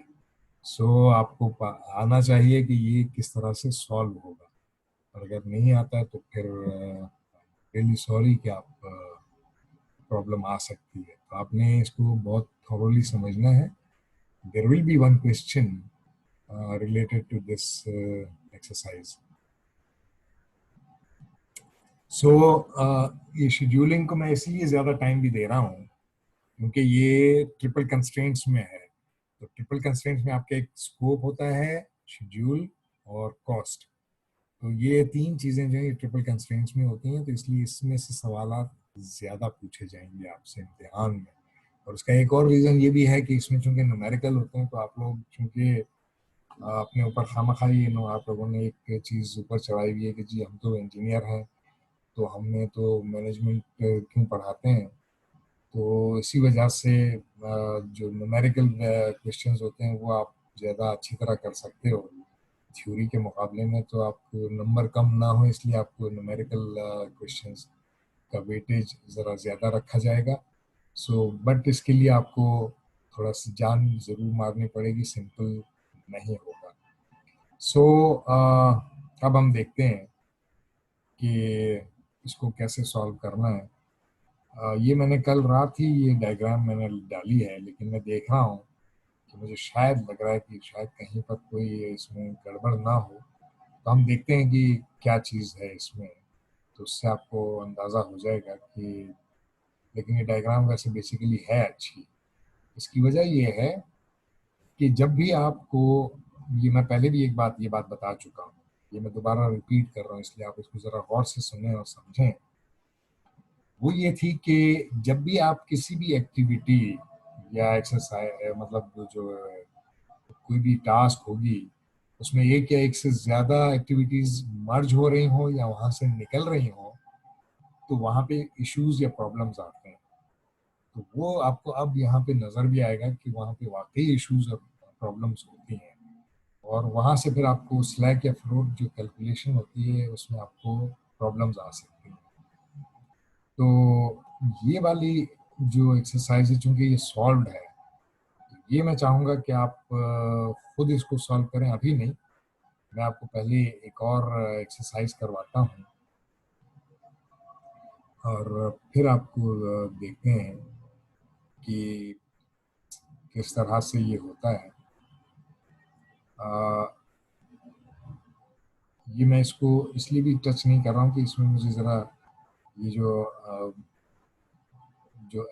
एक्टिविटीज़ मर्ज हो रही हैं वो ज़्यादा हैं। जैसे यहाँ पर दो हैं, यहाँ पर दो हैं, इसी तरह यहाँ पर दो हैं, जबकि यहाँ पर सिर्फ इस जगह पे आपको एक इस जगह पे और मर्ज होती हुई नजर आ रही है, और यहाँ से दो एक्टिविटीज निकलती हुई नजर आ रही है। तो ये जब मैं समझा दूंगा तो वो आपके लिए समझना ज़्यादा आसान होगा। इसको आप अच्छी तरह से समझ लो और we will be done with it. And इसके बाद ये वाली जो एक्सरसाइज है, ये वैसे नेट पे अवेलेबल है, अनसॉल्व भी अवेलेबल है और सॉल्व भी अवेलेबल है। तो आप इसको खुद से तलाश करें और नेक्स्ट क्लास में इसको प्रिपेयर करके आएंगे।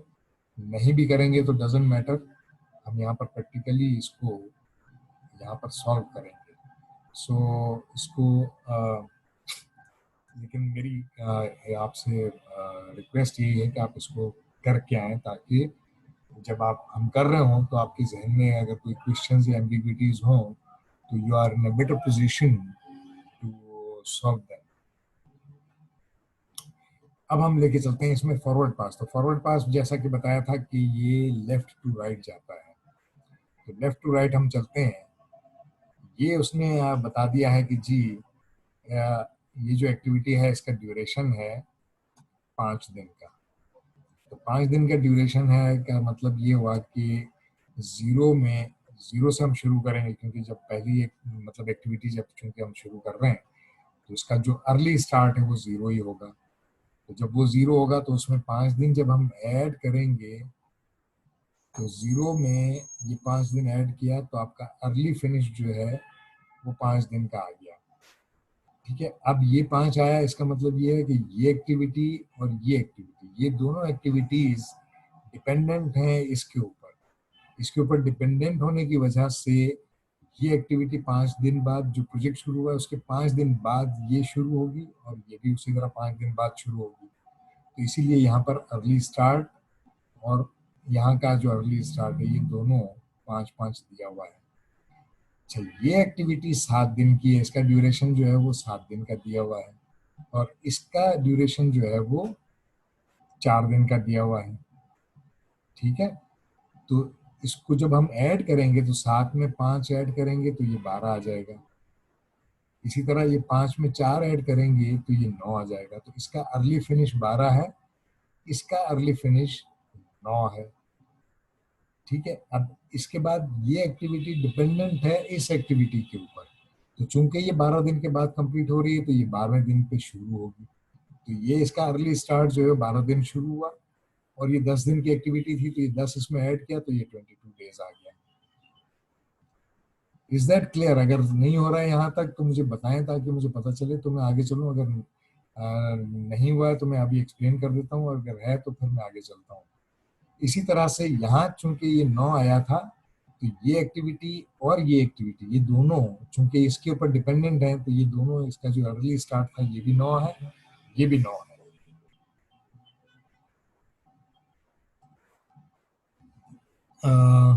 Okay, so this is good कि आपको समझ में आ रही है बात। तो यहाँ से ये भी 9 हो गया, ये भी 9, क्योंकि इसका अर्ली फिनिश 9 था तो ये 9 पे शुरू हुआ, इसका टोटल ड्यूरेशन 3 दिन का था तो 9 3 12 हो गया। इसी तरह इसका 9 ये भी 9 पे यहाँ पे खत्म हुआ था तो ये 9 पे यहाँ से शुरू हुआ और 9 में 5 ऐड हुआ तो ये 14 हो गया। इशू आएगा अब यहाँ पर कि यहाँ पर ये 14 दे रहा है तो यहाँ पर ये 28 क्यों आया? वो 28 इसलिए आया कि अच्छा यहाँ पर ये 12 था और यहाँ पर ये 22 दे रहा है तो ये 12 पे शुरू क्यों नहीं हुआ? इसकी वजह ये है कि जब हम फॉरवर्ड पास लेते हैं तो जो हाईएस्ट नंबर होता है प्रीवियस वाली एक्टिविटी का, जो दो एक्टिविटीज जहाँ मर्ज हो रही हैं, ये दो एक्टिविटीज यहाँ मर्ज हो रही हैं तो इन दोनों का जो हाईएस्ट है वो 22 है तो इसलिए यहाँ पर 22 आया। ये दोनों एक्टिविटीज यहाँ पर मर्ज हो रही हैं तो इस एक्टिविटी का ये नंबर और इस एक्टिविटी का ये नंबर, इन दोनों में 28 हाईएस्ट है इसलिए यहाँ पर ये हाईएस्ट आया, ये 28 आया। तो जब फॉरवर्ड पास लेते हैं तो जो अर्ली फिनिश, दो एक्टिविटीज जहां मर्ज हो रही हैं उसका जो अर्ली फिनिश होता है उसकी जो हाईएस्ट वैल्यू होती है वो अगली एक्टिविटी में जाएगी एज एन अर्ली स्टार्ट। जो लोएस्ट वैल्यू है वो नहीं जाएगी, वो चीज जाएगी जब हम बैकवर्ड पास लेंगे और बैकवर्ड पास में नीचे वाली वैल्यूज जो है वो कंसिडर होती हैं, वो अभी मैं बताता हूँ। तो अभी हम इसको जरा दोबारा एक रिव्यू कर लें, या अगर आपको समझ में आ गया है तो मुझे कंफर्म कर दें और अगर कोई सवाल है तो अभी आप पूछ लें, वरना मैं अब हम रिवर्स की तरफ जाएंगे। तो ये फॉरवर्ड पास जो है उसको कैलकुलेट करने का तरीका ये वाला है कि आप 9 एंड 19 से जो नेक्स्ट एक्टिविटी स्टार्ट हो रही है उसमें 19 क्यों आ रहा है, वाई नॉट 9 क्यों आ रहा है, वाई नॉट 19? आपने बात की है ये 19 तो आप इसको कंसीडर कर रहे हैं शायद, जो एक्टिविटी सी की बात कर रहे हैं आप।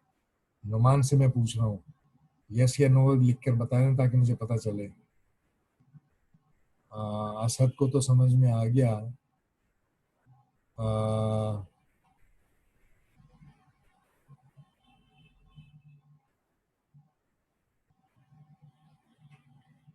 इज इफ वैल्यूज क्या होती है? इज इफ वैल्यूज कोई चीज नहीं होती है।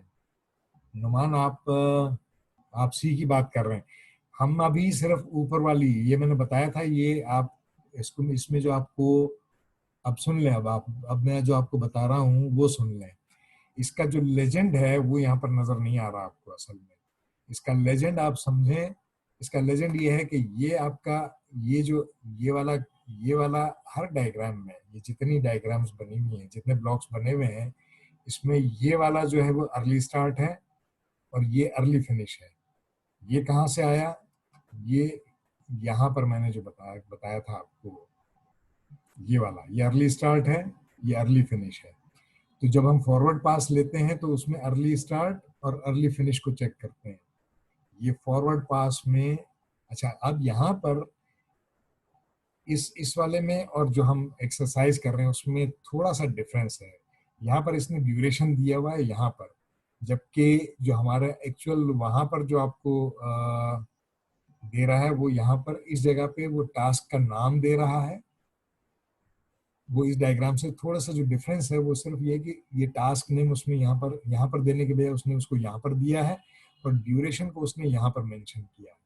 सिर्फ इस चीज को अपने ध्यान में रखें। बाकी चारों चीजें जो है, early start early finish, late start late finish, ये दोनों बिल्कुल अपनी अपनी जगह पर दिए हुए हैं। तो अगर ये चार आपको क्लियर हैं तो इन दोनों को मैं वहां पर दोबारा एक्सप्लेन कर देता हूँ। और वो ये है कि ये अर्ली स्टार्ट है, ये अर्ली फिनिश है। तो हम फॉरवर्ड पास में अर्ली स्टार्ट और अर्ली फिनिश को चेक करते हैं, इसलिए हमने इसमें 19 को कंसीडर नहीं किया है। नाउ आई थिंक नुमान आपको ये बात अब ज्यादा क्लियर हो गई होगी। इमरान ने पूछा है जी कि डज 19 इज रिटन क्वेश्चन और we have to calculate it. ये 19 अभी क्वेश्चन में नहीं है, ये हम चेक करेंगे जब हम रिवर्स बैकवर्ड पास करेंगे, जो कि हम यहाँ से इस तरफ जा रहे होंगे, उस वक्त हम इसको कैलकुलेट करेंगे और ये बाद में आएगा, ये अभी नहीं आएगा। सो इस 19 को अभी फिलहाल आप अपने जहन से निकाल दें। Is that clear? अभी हम इसको चलते हैं तो आपको अब क्लियर होगा। अब अगर इसका मतलब ये हुआ कि ये ऊपर वाली बात जो है वो आपको जी रवेल ओके ठीक है।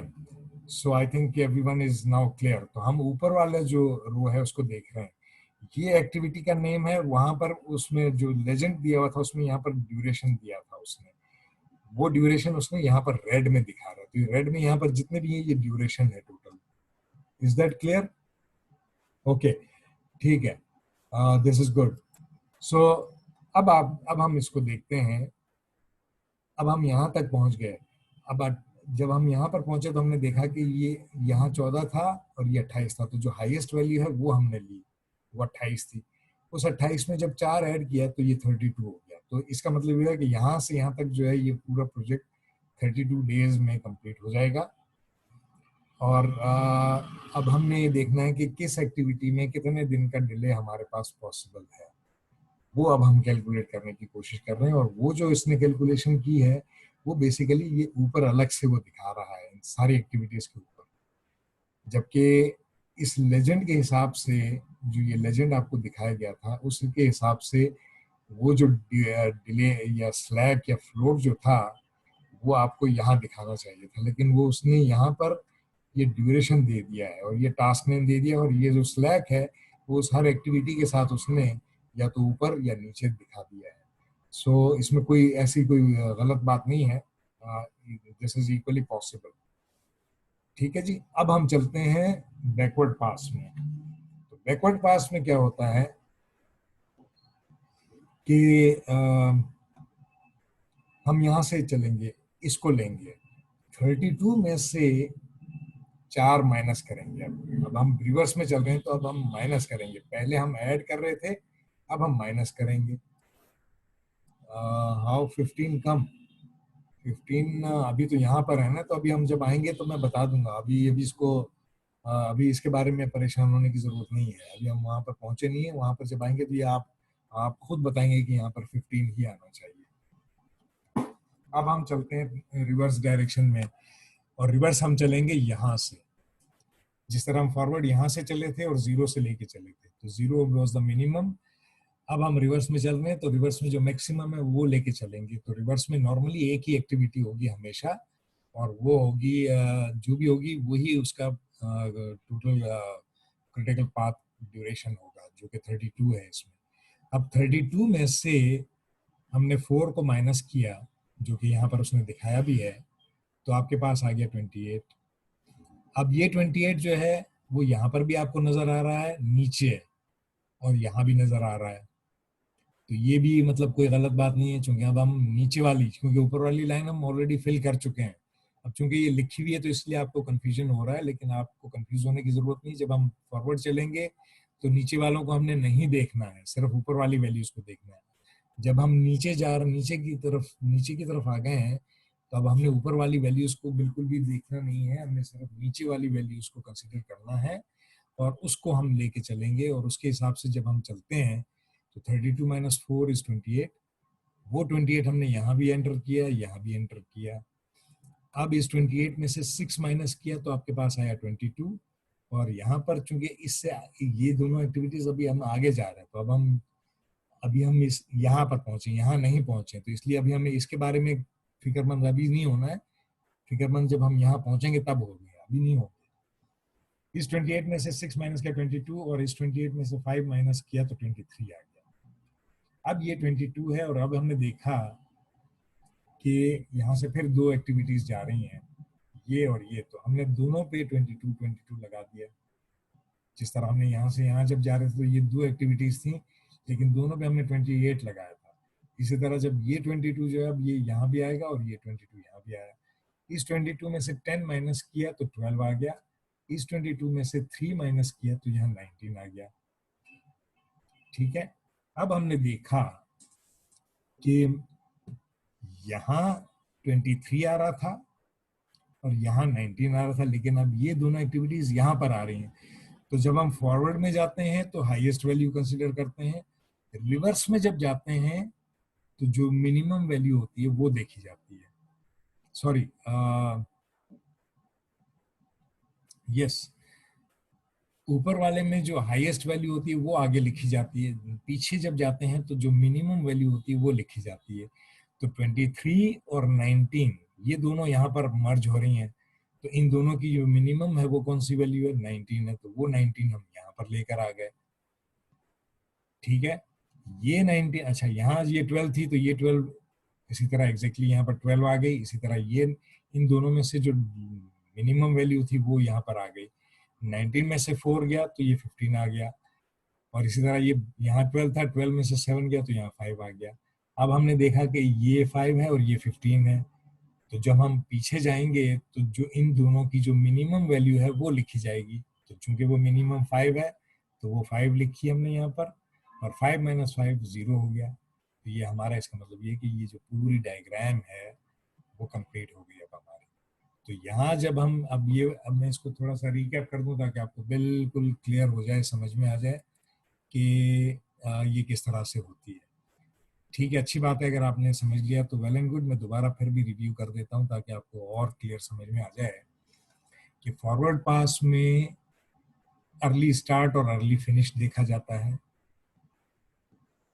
बैकवर्ड पास में लेट फिनिश और लेट स्टार्ट देखा जाता है, उसी को कैलकुलेट किया जाता है।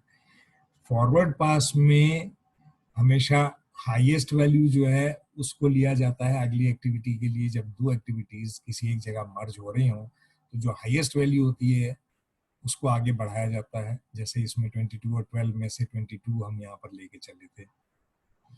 और जो बैकवर्ड पास होता है उसमें जो मिनिमम वैल्यू होती है, जो लोएस्ट वैल्यू होती है, जैसे 23 और 19 की जो लोएस्ट वैल्यू थी वो 19 थी, तो वो 19 वैल्यू हम लेके यहाँ पर चले। So this is the recap of all this. Only duration is given in question. Yes, आपको जब सवाल दिया जाएगा तो ये सारे जो एक्टिविटीज होंगी जो कि यहाँ पर आपको इस वाली डायग्राम में आपको नजर भी आएगा, कि आप ये देखें कि एक्टिविटी का नाम दिया हुआ है और ड्यूरेशन दिया है। और अगर आप चाहते हैं तो इसका स्क्रीनशॉट ले लें and you try to solve by yourself and see कि जब हम नेक्स्ट क्लास में जब हम करेंगे इसको तो ये सही होता है या नहीं होता। तो this is it for today because I'm giving you as an assignment. और ये वो असाइनमेंट नहीं है कि जो कंसीडर होगा मार्क्स में, आपकी सिर्फ अंडरस्टैंडिंग चेक करने के लिए है। तो अब आप इसके स्क्रीनशॉट लेके इसको खुद सॉल्व करें। इम्तिहान में आपको इसी तरह से या तो ये डायग्राम भी बना के दी जाएगी, या हो सकता है कि ये पूरा सवाल जो है वो वर्डिंग्स में दिया हुआ हो, आपने खुद ही डिसाइड करना हो कि कौन सी डायग्राम, मतलब कौन सी एक्टिविटी कहाँ मैंने प्लेस करनी है, किसके साथ क्या चीज़ मर्ज होगी, क्या चीज़ मर्ज नहीं होगी। तो अगर आपने ये वर्ड्स में भी आ सकता है और इसी तरह से डायग्राम भी बनी हुई हो और उसमें सिर्फ आपको एक्टिविटी और ड्यूरेशन दिया हुआ होगा, और फिर आपको यहाँ पर जो आपको कैलकुलेट करना है वो फ्लोट या स्लैक मालूम करना है कि कितना डिले आप कर सकते हैं। तो ये अगर आपने एक्टिविटी खुद से कर ली नेक्स्ट क्लास के लिए, तो आई थिंक कि आपका जो सारा शेड्यूलिंग और उसमें कंप्रेशन और किस तरह से फास्ट ट्रैकिंग, क्रैशिंग, ये सारी चीज़ें कैसे होती हैं, you will be able to understand. So जो बीच में मैंने आपके 2-3 मिनट मेरा एक कॉल आ गई थी, उसको मैंने अटेंड किया था वो, और जो 10 मिनट आप लोग शुरू में लेट भी आए और मैं आपसे सवाल भी पूछता रहा, तो वो भी मैंने किसी हद तक कवर कर लिया है, क्योंकि 1:30 पे का क्लास को ओवर होना था, and it is 1:53 minutes have gone by. So still, but I'm available. If you have any questions, please feel free to ask me the question. Otherwise, we are done for today. मैं इससे आगे इसलिए नहीं जा रहा हूँ कि क्योंकि जो नेक्स्ट चैप्टर है वो बहुत छोटा सा चैप्टर है, लेकिन जो प्रोक्योरमेंट मैनेजमेंट है वो ज़रा लंबा है। तो नेक्स्ट वाला जो है सेशन, उसमें हम procurement management probably cost management के साथ ही हम उसको शुरू कर देंगे। तो उसको आपने ज़रा अच्छी तरह गो थ्रू करके आना है, और इसकी जो स्लाइड्स वगैरह हैं वो मैं आज ही अपलोड कर दूंगा, तो you will be able to find it out. उस स्लाइड में हो सकता है कि ये एक्सरसाइज आपको ना मिले, लेकिन ये सॉल्व नेट पे अवेलेबल भी है। लेकिन मैं आपको नेक्स्ट क्लास में इसको, लेकिन मेरी सजेशन ये है कि आप इसकी सॉल्व ना देखें, इसका स्क्रीनशॉट ले लें और इसको आप खुद से सॉल्व करें, ताकि आपको अंडरस्टैंडिंग अच्छी तरह से डेवलप हो जाए। सो this is it from my side today. Thank you for your time, and we'll meet on Wednesday with quiz number 5। और वो क्विज किस में से होगा, वो जो मैंने आपको सॉल्व एमसीक्यूज दिए हुए हैं उसी में से, उसका जो जो टाइटल है वो भी मेरा ख्याल है मैंने उसमें इनिशिएटिंग का शायद है वो, तो मुझे एग्जैक्टली याद नहीं है, वो आप देख लेंगे, मैं अभी उसको अप कर दूंगा, तो you will be able to see कि आपको कहाँ से प्रिपेयर करना है। वो सॉल्व एमसीक्यूज हैं, वो उसी तरह से उसमें 25 सवाल हैं, 20 आएंगे, और 20 में से आपने जो है ना मिनिमम 15 नंबर आपने लेने हैं, और जिनके 15 नंबर होंगे या 15 से ज़्यादा होंगे तो they will get full marks. और अच्छी बात यह है कि एक आध स्टूडेंट को छोड़ के जो मेजॉरिटी स्टूडेंट्स हैं उनके पूरे पूरे मार्क्स आ रहे हैं, तो this is a good sign that you guys are understanding it. और नहीं आ रही है समझ में, तो I have always given you the opportunity to ask me the questions. So thank you very much for your time, and we'll meet on Wednesday at 10:40 a.m. in the morning with quiz number 5. Thank you, and Khuda Hafiz.